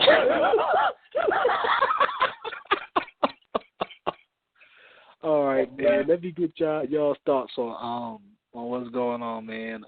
Pretty much, Andre beat Cool K to put himself in a position to make himself mandatory challenger to Lara, but that shit doesn't matter until the WBA actually orders it. So that they haven't really gone in another set of negotiations because of that. Lara's been looking for a unification fight with her that we just come to find out this week. I think Bo might have known about this already prior to it being put out this week. But let me get your thoughts on this whole situation, man. Because like I said, the whole duck card is being put out there because of Lara going after a more inexperienced Jared Hurd, who's the IBF belt holder right now. So I'll go ahead and start off with Nard on this one. Man, I got to call bullshit, man. Lara said, Summer Blockbuster, him and Andrade this summer, make it happen. On Twitter. Then Demetrius Andrade won his belt. I'm like, okay, like I Hurd won his belt. Okay. Then decided to call out Hurd as bitch number 1, Andrade bitch number 2. I talked to Bo about this. No. You need to take on bitch number 2, the one you call bitch number 2, Andrade first. You called him out first. Hurd is a champion, and don't get me wrong, he earned it. but he's the weaker of the champion at the 154-pound division. Me personally, this is more like Lara picking on her to get the IBF title to get another title under his notch for whatever reason to make him more relevant to add to that WBA to IBO. No. I'm not calling him a ducker. I think it's bullshit. You need to fight Andrade. You talked all this shit. You hyped all this shit up. You said it on Twitter. Yo, let's make this fight happen. Summer Blockbuster. You need to make that fight happen. Don't pick on her. Let her take on somebody else at the 154-pound division that's possibly coming up, or somebody that's in the IBF like a mandatory or something. Don't pick on a weaker other champion, man. To me, that looks that makes you look weak. Fight the top competition. We've been wanting to see this fight happen. And if I was in Andrade's situation, I'll push for the WBA to force Lara's hand to make that fight happen. All right. I'm going to push another angle with 2K before we pass it off to our Cuban expert on all topics Cubano on the panel. 2K, let me get your assessment on this. We a lot of times bring up, as fans of boxing, we don't see enough unification bouts. With this proposed bout between Hurd and Lara, what do you think as far as it being a unification? You know, Hurd's very inexperienced still. Would you take it as serious? Do you take it seriously? I mean, even though we complain that we don't see enough of these bouts within the divisions, unifying titles, what would be your take of that fight actually happening? Like, would you be happy to see a unification happening, or do you think it's some bullshit? Let me get your thoughts on that, man. Well, I got to be consistent across the board. I always talk about if you become a champion, I don't want to hear that you're still a prospect or you still need to be brought along slowly because you haven't, you may not have, figured out all of the basics in the ring yet. All that shit's out the door. You should have thought about that before you actually went for a fucking title. So once you get a title, you are a champion now, so I expect you to fight the best. So with that said, I cannot fault Lara for treating Jarrett Hurd like a champion. That's what he's doing, right? He's saying, oh, he's got a belt. I'm about to go take that shit. I have absolutely no problems with that. But morally, in the inside, in the back of my head, I'm like, damn, dog. Like, we've been trying to get you to get this, this professional fight with Andrade, the guy that you fought in the amateurs, I think, twice. Yeah. We're trying to get you on the ring and under the big bright lights. We want to see that shit in the professional ring because we all know the amateur ranks, man. As I said earlier in the podcast, a lot of things could happen differently in the professional ranks as opposed to the amateurs or in sparring. So I want to see this shit under the big bright lights. That's me morally, but I understand. From a boxing enthusiast standpoint, that is the better decision, in my opinion, for Lara to treat Jarrett Hurd like the champion he is and take his fucking belt. So I have no problem with it. All right. And I'll just piggyback off of 2K. It definitely puts Lara in a bigger position, even post fight, fighting Hurd. I mean, there's been talks of him moving to 160. For Golovkin, which I don't know how serious they are anyway. Who's moving 160? Who moving 160? There's Lara, the fight Golovkin. Lara talking that shit. Man, don't get me started on that shit. Yeah, don't get started. It's something that would give him leverage at least. So I'm like looking at being a unified titleist at 154 to give him some leverage in a lot of ways. Period. Let me get your insight on this, though, Bo, because you talk to a lot of the Cuban cats that's really, the insiders that know more of the situation at hand, and what are the rumblings that you're actually hearing about this whole situation? One of them is that motherfucker ain't going to One of them is that motherfucker ain't going to know 160 anytime goddamn soon. That's one of them. I can tell you that right now. That ain't happening. That's one of them right now. He wasn't doing that. He was hoping to probably land a big fight with Golovkin, but he was even using that as leverage. But listen, here's the thing, and I got into a lot of arguments with it. I understand. I am one he needs to fight Demetrius Andrade. I'm one to say that. But here's my issue. Demetrius Andrade was popping shit about fighting Lara. Then he went the way of fighting Kulke to pick up a title. Lara was popping shit about Demetrius Andrade. Now he's going the way of Jerry Hurd to do what? To pick up a title. Both of these motherfuckers been doing the same thing, and they went in different directions to grab titles. I don't have a problem with this, and I'm going to tell you why I don't have a problem with Lara doing. Number one, he never got a chance to unify because Charlo was holding on to that belt. And we all know before one of them left, but all of them was cool at that point in time. So he never had a chance to unify the division.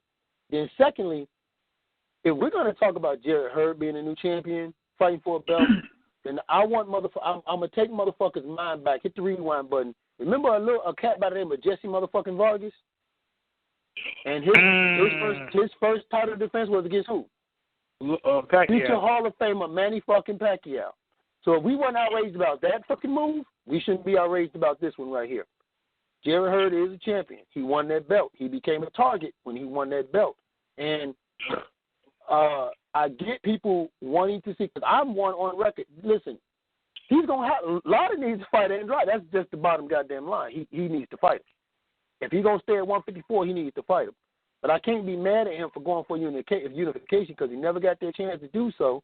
And once Jarrett Hurd won the title, well, shit, the bullseye was on his back. The bullseye was on his motherfucking back. And what do we always say? We need more unifications to figure out who's the man in that division. So if he got a chance, because let's keep it real, Demetrius Andrade just holds a ticket to fight the world champion. He holds a ticket to be a part of the big show. That's really what that is with that regular belt. That's just a ticket for you to get to the big show. But at the negotiation table, you don't hold no kind of power at all, period. We found that out with Golovkin and Jacobs. So, although I get the Andrade angle, but if he got a chance to unify, to separate himself, to say, hey, okay, I'm the man, then I can't be mad at him for going for it. Not to mention the fact that, you know, and Andrade and them said it. They said, hey, when we contacted them to make the fight, they was already in negotiations with Jarrett Hurd. So even the situation was we went to make the fight, and he said, and he backed out and went their way. No, they, according to what they said, these are their words, we were told that they're already in negotiations with Jarrett Hurd. So, you know, the move is on, and the next move is on Andrade. Like, what do we do from here? Because let's suppose Erislandy Lara does fight Jarrett Hurd. Then he looks for one of the other champions. And during this time, he looks for one of the other champions, or him and Charlo, or whoever, the Bernard's favorite belt, that funky-ass IBO shit. Lara got the IBO belt. Lara got the IBO belt. See, I didn't even know he had that bullshit useless belt. But let's say he looks at the WBO champion. You know, let's say he looks at the WBO champion. He goes unify that guy, or whatever the case may be. And Demetrius Andrade sits on the shelf again, like he normally does. Then you're going to have a situation where Andrade's going to be kind of like Rigo, which is the guys you're supposed to fight are going on to do bigger and better things, so you can't continually talk about that. Nobody want to fight you shit. I think Andrade, if anything, should just fight his mandatory for that that he got with the WBA. We all know Canelo is the WBO, but I'm pretty sure he's probably going to lose that belt because he's fighting for that Super Canelo weight belt on May 4th against Chavez Jr. I mean, wouldn't they made him drop the belt already? You know what I'm saying, that was the case? Shit. I mean, he's, you know what, let me look that up, guys. Because if he's still holding on to that belt, then at this point, it's really pretty much pointless for even Andrade to go that route. My thing is this, go to the WBA, and say, hey, y'all consolidate those belts, right? Y'all want to consolidate the 154-pound division belt? Let's make that fight happen. If not, defend against the intro is mandatory. For the time being. So it's pretty much going to be a waiting game until after the Hurd fight for Andrade, unless he does pick up a bout in the interim. And he definitely needs a bout in the interim, considering his last fight against Kulke. Like, he doesn't need any inactive periods, period. Yes. Like, he needs to take a fight, period. That's the issue. Like, if Lara makes this move and fights Hurd, let's just say out of the clear blue sky, or something happens where Lara beats Hurd, and then Lara gets a chance to fight Miguel Cotto because they got Miguel Cotto ranked number 1. I'm just throwing it out there. Or, you know, he decides to fight Charlo, whatever the case may be. But then Andrade don't fight nobody. For the rest of the year, he fight nobody. Lara gets 2 fights and he fights nobody. Then we back to square one with Andrade again. Yeah. And I guarantee you the WBA would allow that fight to happen with Miguel Cotto over a fight with Andrade. I think there would be some kind of financials worked out, you know what I'm saying, where they would allow that fight to happen over a mandatory clash. So once again, Andrade finds himself, despite putting himself in position to fight the super champion, he's still left out. On another note, you know, I know a lot of people are questioning, you know, the opponent and Hurd, considering his experience, but I mean, at the end of the day, when you're unified champ, you go down in the history book as a unified champ. No matter how fucked up it is that Zab Judah was the last unified 147-pound champion, he still was. Lara ain't gonna get to that point because he can't get the goddamn belt from Canelo. So I don't think that's gonna happen. Unifying and being undisputed is two different things. I was just pretty much saying that, you know, like at the end of the day, it's still going to be in the history books that he was a unified champ. I mean, he's not getting anything. You know, this is another title. You know, this is legacy here. You know, that's what I was getting at more with that point as opposed to. Right now, I agree. The thing is, though, I agree with you. I'm not shitting on that. I'm saying that being a unified champion, honestly, a lot of people put a lot of stake into that. That shit happens more often than you think. A lot of motherfuckers are walking around in these different divisions holding two belts. You know what I'm saying? The real accolade here, not saying that that's not an accolade in itself, but the real one, the one that is very respected, is undisputed. That's the shit that never happens. I mean, we have 0 undisputed champions in men's boxing. We only have 1 undisputed champion in all of boxing. That's Cecilia Brackett. You see what I'm saying? So that right there is something that never happened. And that's something that, you know, with Lara taking, because he will take Jarrett Hurd's IBF belt with ease, him taking that belt, hopefully it moves us closer to him being able to get the other 2 belts. That's really what we're looking at as a whole on the back end, right? And to be honest with you, I don't think that happens because as long as Canelo keeps that 154 WBO belt, I don't see how the fuck he gonna get that shit, dog. I really don't. They're not gonna fight him. Yeah. Let me throw this last little perspective out there for all of you guys, and we're gonna try and make it quick so we can go into our next topic. What does Andrade do as far as his next opponent? Because it looks like he's going to be playing a waiting game. Like I mentioned previously, he needs to stay active. Like that, you know, his fight with Kuge, he won easily, but it wasn't impressive, you know what I'm saying? So who does he need to fight in the interim, basically? Because we know he's going to be it's become a pattern where he sits on the shelf, and I don't want to see that happen. You know, it wouldn't be a good thing for him to sit on the shelf right now, even though this is the fight he clamors for. I was going to give it to Bernard. I know he said that he was looking at the ranking. Go ahead, Bernard. As of right now, the interim champion that will be technically his number 1 contender will be Brian Carlos Castellano. Jack Colcade's number 2, Mike Sorrell number 3. This is all, by the way, the World Boxing Association ranking. So everybody, the names are naming off. Kanat Islam number 4, Brandon Cook number 5, Lubin's number 6, Leon Williams is number 7, John Vera number 8, Terrell Gosh is number 9, Yoshiro Kamagagi is number 10. So that might change too with Williams because Williams just took a So that might just like you said, bro. The rankings could change, but I'm sorry, 2K. No, I was gonna say there's some good names there, like Mike Stoll. That's a good. I think he's a funny dude. That motherfucker's pretty nice. You got Terrell Gausha. Islam. Those are the names that stood out to me actually. Were Searle, Islam, and Gausha. Dustin DeLuch. I think Dustin DeLuch is in there somewhere. He's ranked number 12. He's ranked number 12 right now. It's too early for DeLuch though. I mean, DeLuch has picked up some good quality wins recently against other prospects, of course, but. The fight against Andre right now, not really. I think even Gasha, it's a questionable fight for him to take right now, even though I like it for a stay busy fight. Lubin too. He said Lubin was number 6. Yeah. And Lubin is pretty much mandatory to fight for the WBC right now too after the half. But the fights that could propel Andrade, the names that you guys just mentioned, like Lubin, could propel him, but they're not gonna make that fight. No, they're not. Could propel him. They're not gonna make that fight. And these are the fights that could propel him, like Castano. I don't think they're gonna make that fight.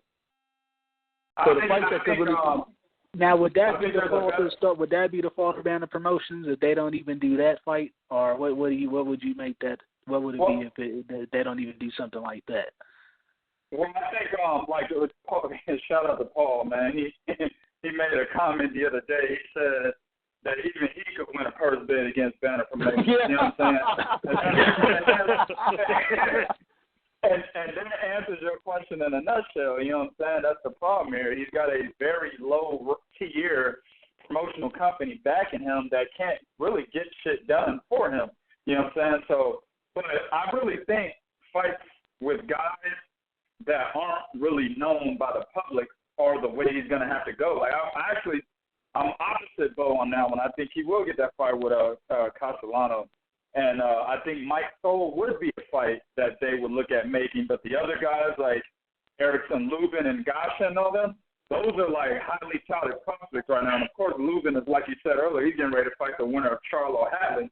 So he's out of the picture. But the other ones, they're highly touted prospects. Ain't nobody putting them motherfuckers in the ring with no goddamn Andre so they can fuck their career up. You know what I'm saying? Exactly. Well, wait a minute. You know what? It's not so much as that aspect. It's like if you put them in there with Eddie Lara, they'll make it happen because they'll get paid. You're not going to get paid if you put them in there with Andrade, and that's the problem. Mm-hmm. Yeah. There's no money, right? There's no money worth that risk when you're talking Andrade because, like you said, I mean, what did he pick up to fight Cold K? I mean, man, what did he get to fight Cold K? Like 60, 70 grand. He didn't get shit for that fight, man. Yeah. So, and that's because Banner Promotion couldn't even win the purse bid.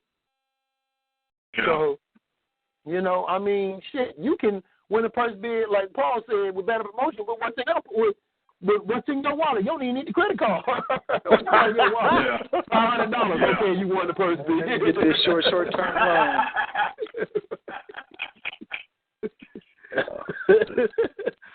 We're going to move into our next topic, which is one we touched on. Me and Bo actually talked about a little bit earlier in the week on one of our new segments we're going to be working on next week called Night at the Round Table. We're going to pop that off this upcoming week. Just to do some interim topics instead of, piling them all in on the podcast. WBC. Why the fuck are we talking about it now then? So they know to be prepared for it, motherfuckers. And I also wanted 2K's input on these fights anyway, so that was another reason why I added it on to this show, because he wasn't on the panel earlier in the week. WBC ordered 2 fights at the 115-pound division. One being the rematch between Chocolatito and Wisaksil Wangek for the WBC title, and the other one being the fight I'm much more intrigued in personally. I'm much more vested in Carlos Cuadras versus Juan Francisco Estrada. I love the hell out of that shit, and title eliminator for the WBC belt. 2K, I got to get your assessment first because I already talked to Bo about this shit earlier. What do you think of these fights being ordered by the WBC, especially the Carlos Cuadras and Juan Francisco title eliminator? I think that's a very intriguing fight, man. That's a fight Carlos Cuadras has an opportunity to fucking lose if he goes in there and does the wrong shit. Now, Juan Francisco Estrada, I think y'all niggas be overhyping that nigga. You know what I'm saying? Like, y'all, I think a couple of y'all said that he'll beat Roman Gonzalez and shit this time around. And that might be true because Roman just lost to a B-level fighter. But I just think Francisco Estrada is a little overhyped by some people. Really, the game plan to beat this guy is to outbox him, and Carlos Cuadras is a masterclass boxer. So the only trouble I have here is if he stops moving, which he did in his last fight, he didn't look good at all because he stopped moving at a lot of points in that fight. allowed his opponent to catch him. If he stops moving against Juan Francisco Estrada, he will get caught, he will get hit, he will get hurt, and he will get punished. So that would be his issue. That would be the thing that I'm looking at there. Vasyl Gonzalez too. I did a video on a statement that Gonzalez made about that fight, stating that he felt he was robbed. And this is before the rematch was announced. He stated that if he gets the rematch, he's going to look for the knockout. Now, my thing was, you already fight like that. You know what I'm saying? Like that. So the motherfucker said, yeah, you know, I got run up in the first fight, so in the rematch, I'm going to do the same shit. That's exactly what he said in a nutshell. And it's like, bro, that's what got you the loss in the first fucking place. What you need to do is you need to add more dynamics to your style because you are now moving up in weight. You're no longer the bigger guy. You're the little motherfucker now. Dudes who are B-level fighters who are one-dimensional with no head movement, no footwork, no upper body movement, just straight up and down, come forward, move back type fighters like Vasyl are pushing you from one end of the ring to the next. Okay? You the little nigga now. You can't go in there and try to bulldoze these bigger guys. You will get the shit beat out of you like you did against Cuadras and like you did against Vasyl the first time. So what you need to add to your game is more of a defensive dynamic. Nigga, you need to learn how to move your motherfucking head more, okay? You need to learn how to be more patient. You can't just run in there, all right? You need to learn how to use boxing ability from the outside. Dog, you might even need to learn how to counterpunch a little bit better because Vasyl don't do nothing but come forward and apply relentless aggression, okay? So it's going to be aggression versus aggression. He's a stronger fighter, and he was walking through your punches the first time. He's probably going to do that again, all right? So, and possibly in better shape than the first time. Another exactly. Thing. Exactly. So I don't, based on his comments, he's going to lose again, dog, if he does the same shit. If he goes in there and brings a little bit more of a dynamic defensively, he's a little more smarter on his offensive attack, he doesn't just run into the fray, then he can eke out a decision here. And, you know, to be honest with you, I think they'll give him the decision anyway because it felt like, you know, the majority of the boxing media and, you know, the elite in boxing anyway that run shit, they felt, well, you know, it was a robbery, which it really wasn't. You know, it was a very close fight. But people thought it was a robbery. A lot of fans thought it was a robbery. I feel like he's going to get a gift decision in this fight in the rematch, dog. Even if it looks the same way, if it's that close again, they're going to make sure they give it to Roman. And maybe that's why he feels he can do the same shit. I don't know. But if he goes beyond this fight and stays at 115, dog, he's got to add more dynamics to the style, man. That's the only way he'll be successful. Just to piggyback off of 2K, I don't see that happening at this stage of Roman's career, especially considering, you know, he lost one mentor in Arguello, lost another trainer before this fight. So I don't see him adding any kind of new wrinkles to his game. Let me pass it on to Bernard. Let me get his take on these two fights being ordered as far as the rematch and the Cuadras fight as well. Oh, I love to see the Estrada and Cuadras fight. Wasn't really impressed with Cuadras in his last fight. We already know what happened in Roman and the Gavassi fight, whatever his name is. Pretty much, my only thing is I said this, like I told somebody in one of the groups, I would like to see both of these fights on the same card. Hopefully not, maybe not in New York. True. In L.A. That's the L.A. card all the way right there. Yeah, I would definitely like to see that fight in L.A. Maybe at the Forum, not at the Forum, at the StubHub. Yeah, that'd be great. So that's what I'm more looking for. That's what I probably would care about. I'm more, forget the Roman Gonzalez and I forget the SSR fight. I'm more looking forward to that Estrada Cuadras fight. I want to see if Cuadras is going to step his game up. I read an article on Boxing Scene, or maybe one of these other articles, that the reason why Cuadras wasn't the way he was, his mindset coming in, being that it was in New York, it was snowing, it was cold, and he was feeling some type of way. I'm dead serious. It sounded like some diva shit. It sounded like some diva shit. That nigga had a fucker in his nose, whatever, and then keep going, blah, blah, blah. It's a fake-ass excuses. Yeah, it sounded like some diva shit. Why, it's snowing out here, I don't want to, it taking too long. It was just a lot of bullshit. So, I want to see him fighting, like I said, in Cali, in the Sub Hub. Let's see what happens then. Is he going to be the same fighter as he was the last fight, or is he going to fight like he fought Roman Gonzalez? I believe, me personally, I think he came in that last fight, was kind of like, you know what, I get the easy win. I'm just going to coast. I'm not going to really be impressive, and just did what he did. I don't think he took it serious. Maybe the other stuff did have an effect on it, but I think that's if it was some bullshit as excuses. But I think when he comes to Estrada, he's going to step up. So that's going to be a chess match in itself, and I'm definitely looking forward to it. Yeah, I'm definitely interested in it because Cuadras is naturally the bigger man. Francisco looks buff and swole than a motherfucker, but he's actually the smaller dude, so he will have to use his pressing style. Is he as effective as Chocolatito in pressing Cuadras is the question that really this fight is going to come down to.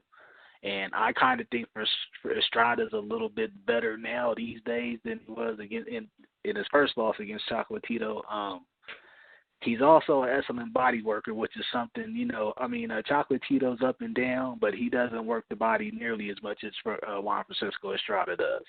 So, I'm kind of intrigued in that part of the aspect as far as how it's actually going to happen.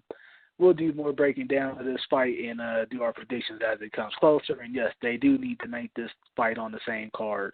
They definitely would be doing themselves a disservice by separating these fights, especially with the Mexican fan base and the Nicaraguan fan base out in L.A. Definitely a fight that needs to happen out there. We're going to go into our next topic. Another fight was announced this week for another guy at that weight class that we all are pretty highly of. Monster Naoya Inoue versus Ricardo Rodriguez is set to go down in Tokyo in May. 2K, you're pretty much more of an expert in these lower divisions. Let's get your thoughts on this announcement, man. Again. You already know where I'm going, man. Go ahead, dog. That nigga is a beast, man. I'm sorry, man. This is gonna be more food, you know what I'm saying, on his plate that he gonna eat, you know what I'm saying. Ricardo Rodriguez is a good fighter. I think he's talking about this is gonna be his last fight before moving up to 118. Oh, Inoue? For Inoue or for Rodriguez? Naoya. He's talking about going to 118.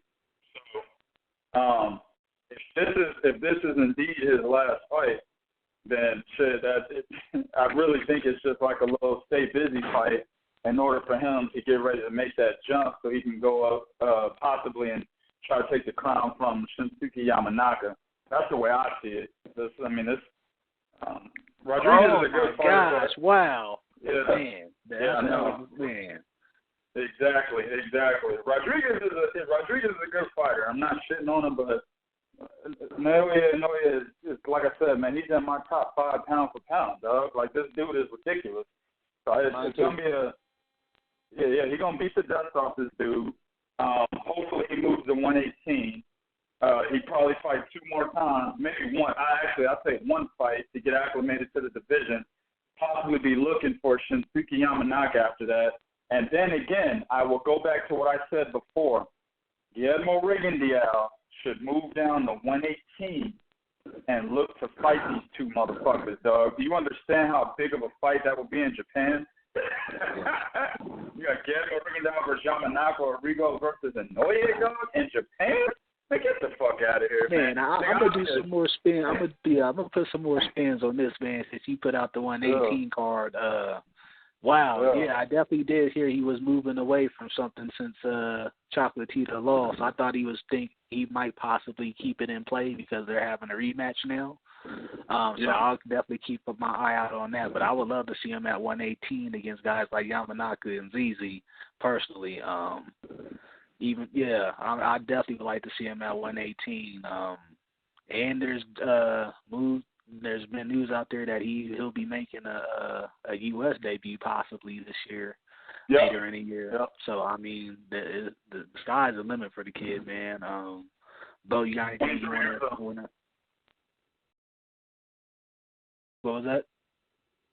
Oh no, I was just saying he's only 23 years old, man. He's still under the 10 fight mark like Lomachenko and not getting the same praises. Pay attention, y'all. Pay attention, y'all. Yep. I mean, you know what I'm saying? Don't just look into the main media mass. Listen to us. We putting you on right here. Bo, you got anything you want to add about this fight or about the possible move to 118 for Monster Inoue? Just want to say that it's an excellent move. What 2K was saying, if he goes to 118 and fight Yamanaka, I actually like to see Rigo go and fight Yamanaka before the Monster did. But I think because here's what people don't understand is when Rigo fights over in Japan, it's big. They appreciate him. I don't understand what Rock Nation is really doing with any of their fighters. I mean, Miguel Cotto. I mean, with any of their fighters, I don't understand what they do with any of their fighters, but at the same time, though, I like 2K. I got Inoue in my top 5, and cats get mad at me, and I'm like, that's because you motherfuckers don't know nobody below 126 and down. Y'all don't know anybody. Like this dude was beating, and like 2K said, he was the first one to do it in less than 10 fights. We in 2 titles. You know, I know we talked about how that time difference is, and a lot of cats don't get a chance to watch some of them Japanese fights because of the time difference. You know, but people are sleeping on him in a huge way, and it's like 2K said. Like I was upset Roman Gonzalez lost because I wanted to see him and Inoue because I know cats get mad at me, but I said, dog, if Inoue, we said this a long time ago on 2K show, Roman Gonzalez should have jumped on Inoue right away. If he let him get 2 or 3 fights underneath his belt, he's gonna be a problem for him. And unfortunately, Gonzalez lost. But if Inoue was to be fighting Gonzalez like the latter part of this year, he would have been a problem for him. So this is it's the lower weight division. Yes, guys, we got to pay more attention. I mean, I know we do. Guys got to really pay more attention to lower weight division because these dudes fight and they put on good fights and they fight each other. So that's all I wanted to say. All right, and just to put this out there, I'm guessing one of the reasons Inoue may be moving away from the Chocolatito fight is because of the money that this fight between Yamanaka can make over there in Japan. I mean, this is motherfucking blockbuster. Oh, no, that's a mega fight. You know that's a mega fight over there. That's their version of a super fight. Yeah, and we definitely don't know if, there was rumbles about Chocolatito. He wanted to be paid more to fight guys like Inoue. And, considering what HBO is doing with their budget and their lack of putting it into boxing these days, it might not be a fight that was, plausible. You know what I'm saying? So I definitely like the move. The Yamanaka fight I'm very excited for. Man, that's definitely big right there, man. I had no idea that was in the works. So I'm glad you put me on game with that one, 2K. I did not know that. Let's see what we got coming up. We got another announcement, and the only reason I'm bringing this up is because you're going to hear the fuckery already as soon as I mention the topic. Hassan N'Dam versus Ryoto Murata for the vacant WBA regular middleweight belt that was supposed to be consolidated after the Danny Jacobs and Triple G fight.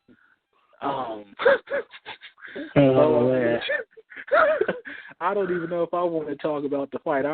That latter part is the shit that got me twisted right now, man.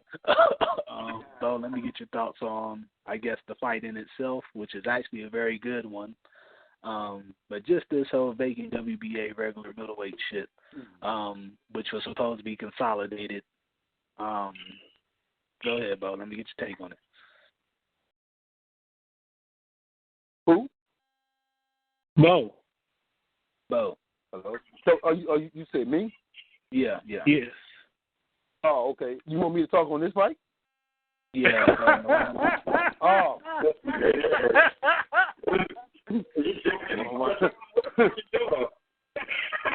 Huh?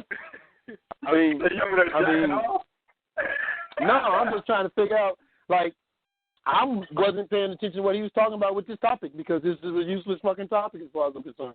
You supposedly it's useless to me. It's useless to me as far as the fuckery with the WBA. You had a consolidation fight when it came to Daniel Jacobs. That's what we thought, because that was the whole purpose of forcing Daniel Jacobs to fight Gennady Golovkin, right? Was consolidate. Yeah. Now we find out that there is a vacant belt. Like, when did that belt get vacant? Because I thought Jacobs fought Gennady Golovkin to consolidate. Exactly. Right. So it's bullshit for sanctioning fees. That's really what it is, and it just goes to show that the WBA is not serious, about anything that they say. Right. Yeah, that's true. So if we want to talk about the WBC calling them we be crooks, then the WBA is we bitch all the time, because that's exactly what the fuck they just did. They talked and bitched, and what happened? Nothing. They did the exact same thing they was gonna do. So, I mean, I'm not shitting on the fighters. I'm just saying this move right here is fucked up. I just think it's funny because Bernard actually sent the article that we were talking about Sosa having to get rid of his belt to fight Lomachenko. They actually consolidated that one. Like, that's there is no regular. So I'm like, why the fuck did they keep this one around when they? Well, this if it shoot it right back out, it shoot it right back out. What? A few days later, after Triple G won it, was it not even a week? They were like, oh yeah, we got another WBA middleweight belt, the regular belt. We putting it back out there. You know what I'm saying? The only thing I can think of is it's a way to have an opponent for Gennady Golovkin if they can't find somebody to fight him. That's the only thing. That's called the interim belt. That's called the interim belt, though. That's true. Well, that would be better actually to do that, to go that route, just to have an interim titleist than to fucking have a regular and then an interim. I mean, why can't they just go to the motherfucking number one rank? What's so difficult about that? Yeah, number one contender, yeah. I'm saying, what's so difficult about a title eliminator like the IBF does? You know what I'm saying? They ain't got to do none of that other extra rigmarole to get their shit, handled. Hey, so. I want to say something real quick. I noticed when I went on the website, too, the WBA, they got, it's weird, for some divisions, it's called the WBA, they're the undisputed champion at their division, or they're the WBA super champion at their division. My thing is this, if Jacobs and Triple G won, if Jacobs and Triple G fought, Triple G won, that technically makes him the undisputed champion, WBA champion, right? And not necessarily I don't the know super about champion. Undisputed, but he should be just the super undisputed champion. Let me say this, undisputed in terms of the WBA belt. Yeah. That's the way it should have been. That was what was expected with this consolidation. But it turns out it only depends on what fucking division they can milk. My bad. They still got Jacob Rankin. I'm putting y'all on blast, WBA. You're pretty much milking whatever divisions you can with this shit. I won't say the 160 division is a hotbed, but, you got to fight like Murata. And N'Dam for a title.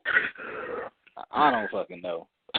So. Well, that division is weak anyway. So to be honest with you, N'Dam and fucking Murata are really where they should be, in my opinion. As far as, they're 1 and 2. I'm pretty sure you might be able to squeeze them down to maybe 3 and 4 if you really try hard. But the point is, they still be top 5 fighters at 160 because the division's so fucking weak.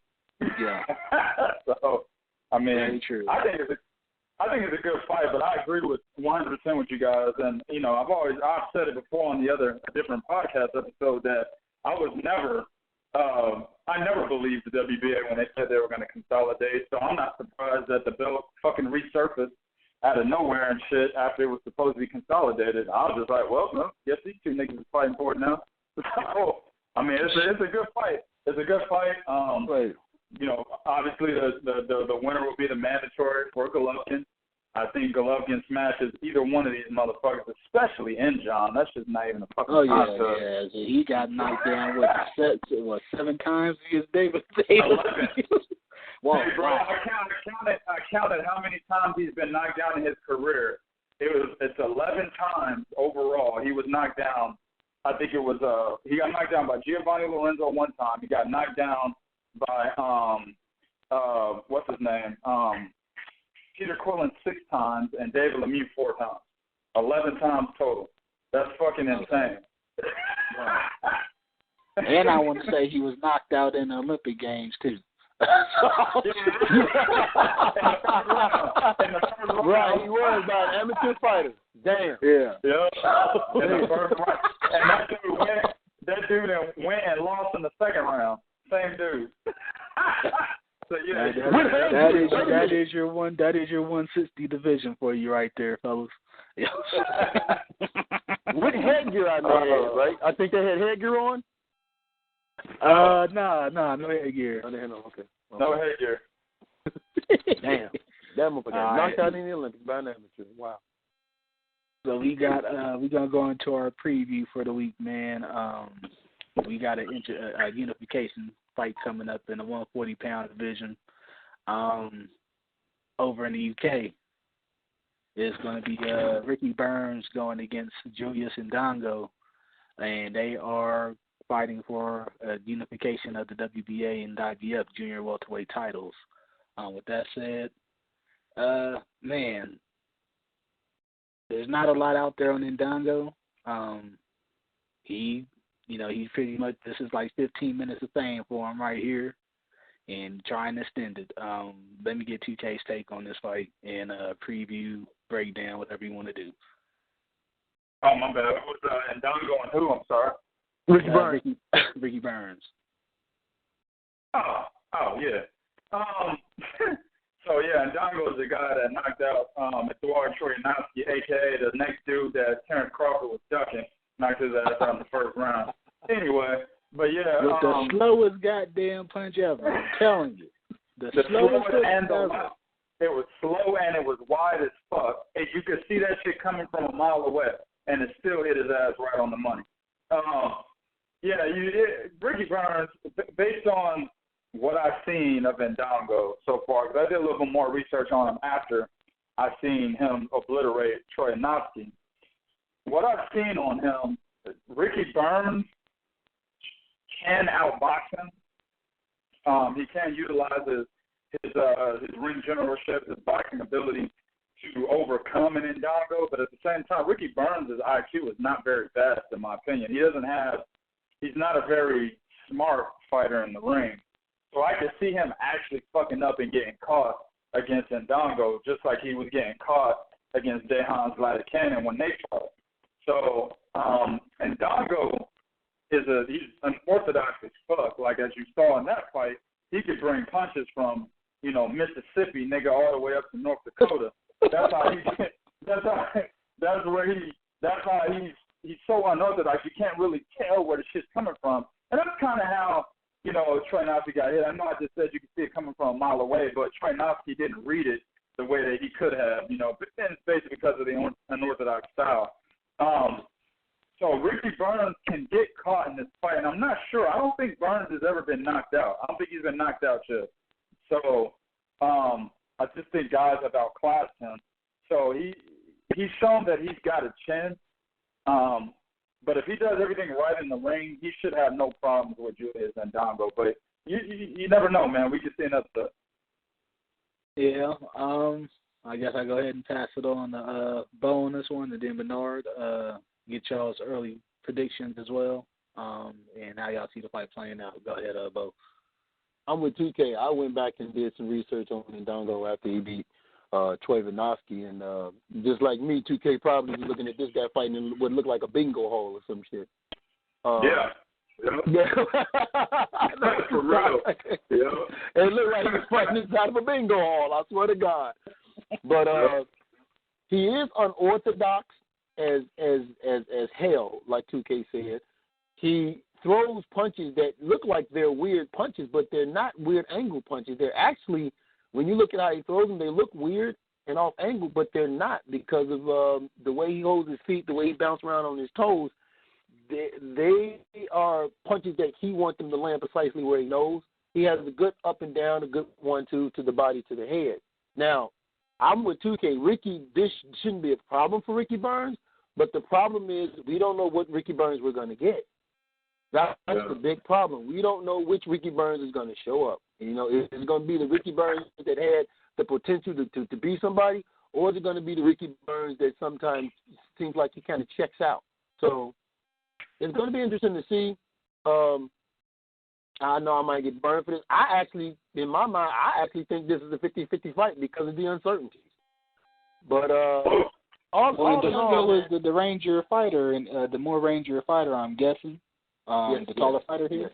Okay. Indongo has an inch and a half reach advantage over Burns, and he has a half an inch over height, and he's a southpaw. Okay. But if you watch him fight, though, if you watch him fight, he controls distance very well with his jab. He keeps it out there. He controls the distance very well. The only thing I don't like is he bounces too much while he's waiting to throw punches, and then he stops bouncing and throws so you can time him. But yeah, that's the thing. It's like this is like the ultimate rags to riches story. Because I swear to God, if you watch his fight, the dude is fighting in the bingo hall. Now he's on the big stage. Yeah, so it's definitely, I won't say a cash out, but he's milking his 15 minutes of fame while he can. I'm not even mad at the brother. You know what I'm saying? I'm going to put a different spin on this, man. We're looking at a situation now to where Terrence Crawford is successful in his defense, Ricky Burns picks up this title, we could have them rematching for what would be the first unification. Well, you know what? If Indongo wins, I'm going to record saying right now, if Indongo wins, Terrence Crawford would not fight Indongo. He's going to be scared to fight him. Oh, shit. Hey, you sure you want to say that, bro? Yeah, I'm like, you sure? Yeah. Wow. I had to laugh at that one. I know you weren't serious for sure. No. If anything, I just think if motherfuckers want to say he's scared to fight Chocolatito, then he should be scared to fight the nigga that knocked him out then, right? Yeah. I know exactly where you were going. I'm indifferent. I'm indifferent on now. I mean, I'm not indifferent. Sorry. Crawford should take the fight. Fuck it.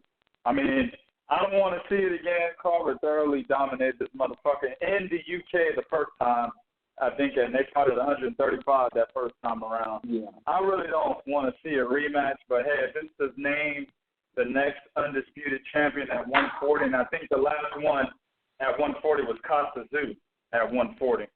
So if it's to name the next undisputed champion at 140 after Costa Zoo after all these years, fuck it, let's do it.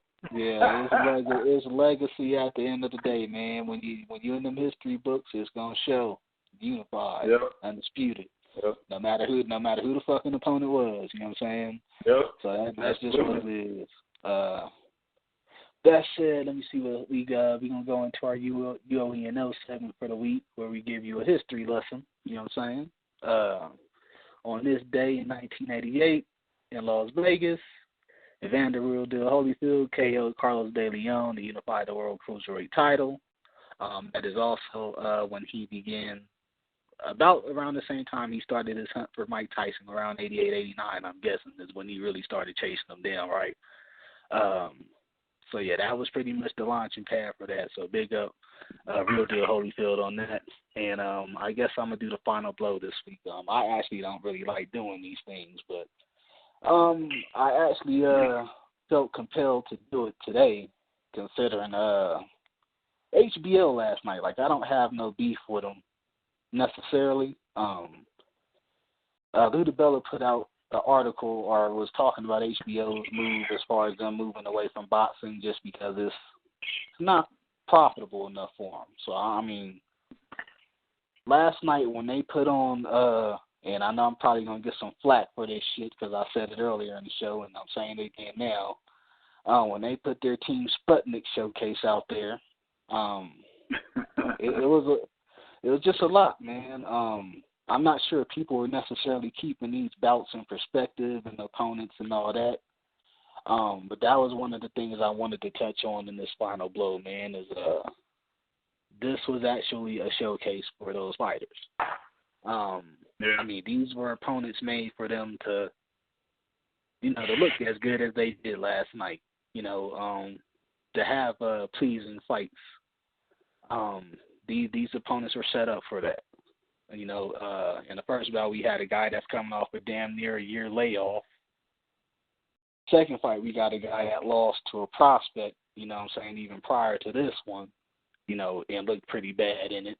And then in the final bout, we kind of knew, Jason Sosa has been everybody's punching bag, even though he was victorious and he was did win against, what's his name, fucking Javier Fortuna. So, I mean, keep that shit in perspective for one, as far as what this actual card was last night. But I want to go into another thing as far as you can showcase Team Sputnik, but why can't you do that to American fighters? Why can't we put something together like this, for our young American talent, to have the same kind of praise? I mean, it's pretty much America against the world right now, and you're promoting every other nation or every other country, but you're not promoting our internally. So that was kind of one of the things I had an issue with as far as the card last night, because I'm like, why can't HBO put this same kind of card together for American talent? Because it's definitely there if you pay attention. So that was pretty much my point there, man. If HBO is going to step away from the boxing thing, step away from it. But, I mean, do justice to us, too, man. Don't just showcase they've gone Euro crazy, even with Triple G. I mean, they got Chocolatito, who's from Nicaragua. Like, they haven't showcased any Americans outside of Terrence Crawford and Andre Ward. And those were, Andre Ward was already fucking established. I mean, Terrence Crawford is actually the only American fighter that they've built, or they've been through his growing phases. So, I mean, that's just pretty much what I wanted to touch on, man. We need to support our own, man. I don't see enough of it. I mean, I seen everybody talking. Everybody's jumping on the Sputnik shit, Team Ukraine. They do it better than the Americans and all that shit. We got equal talent here, motherfuckers. Pay attention. We got better talent. We got better talent. Shit. Yeah. I'm willing to say, if we talking about Team Sputnik versus Team America shit, for Vasyl Lomachenko, we got Guillermo Rigondeaux, we got Mikey Garcia for fucking Alexander Usyk. If that nigga move around in the anywhere between 175 and 200, he's gonna have problems. And then you got Gavazic, shit, 175. Andre Ward's the best there. Yeah. We got better talent. So I mean, I just want American talent to be praised, man, because that's one thing we don't do enough of, and we see it in these other countries. They support their talent from the ground up, even to the prospect phases, win or loss, that they support you. And it's like a thing here, you can't be showcased in Americas or praised here until you actually have a title, which I think sucks. I think you support something from any movement from the ground up. So with that said, man, that's pretty much my final blow, man. That's all I wanted to put out there. That's pretty much going to wrap up our show. Be looking out for our Night at the Round Table coming up sometime this week. We'll be putting out the link out there on Facebook and other social media platforms. I'm going to allow y'all to put y'all platforms out there tonight, man. 2K the Guy, where can they find y'all at? You can find me over on YouTube on The Guys of Boxing Talk. YouTube channel, the most highly controversial channel on YouTube. You can find me also on the Movement Boxing Podcast here and on the Facebook or the Movement Boxing Group. All right. And you on Twitter, 2K? Yeah, I'm really shout that shit out. You can find me on Twitter too. Yeah. Boxing Guys. I don't really fuck with that too much. I'm just kind of really getting that out there, but I'll shout that out whenever it's ready. All right, Bo. Where can we find you and Bernard at, man? So you can find me and Bernard at Truth and Facts About Boxing on YouTube. You can also follow us on Twitter and Instagram. On Twitter it's capital T for Truth _ capital F for FactBox1. On Instagram it's just Truth _ FactBox1. You can also find us right here on the Movement Podcast. You can find me and Bernard sometimes on Pound for Pound Boxing. You can also find us over there helping my man, and I'm gonna catch some shit for this, but I'm gonna say it. You can help my man get over his heartbreak over there at the Gods of Boxing Talk, and shout out to Big Cool because he wasn't here tonight. So shout out to our boy Big Cool. Wait. You said heartbreak. Man. All right. Man, this is not about to. Yo, no, I'm just saying, no, it's not about to end good after the show, man. I mean, gosh, man. Well, I want to say something real quick. You can follow us on the Movement right here on Talk Shoe Radio every Sunday at 7:30.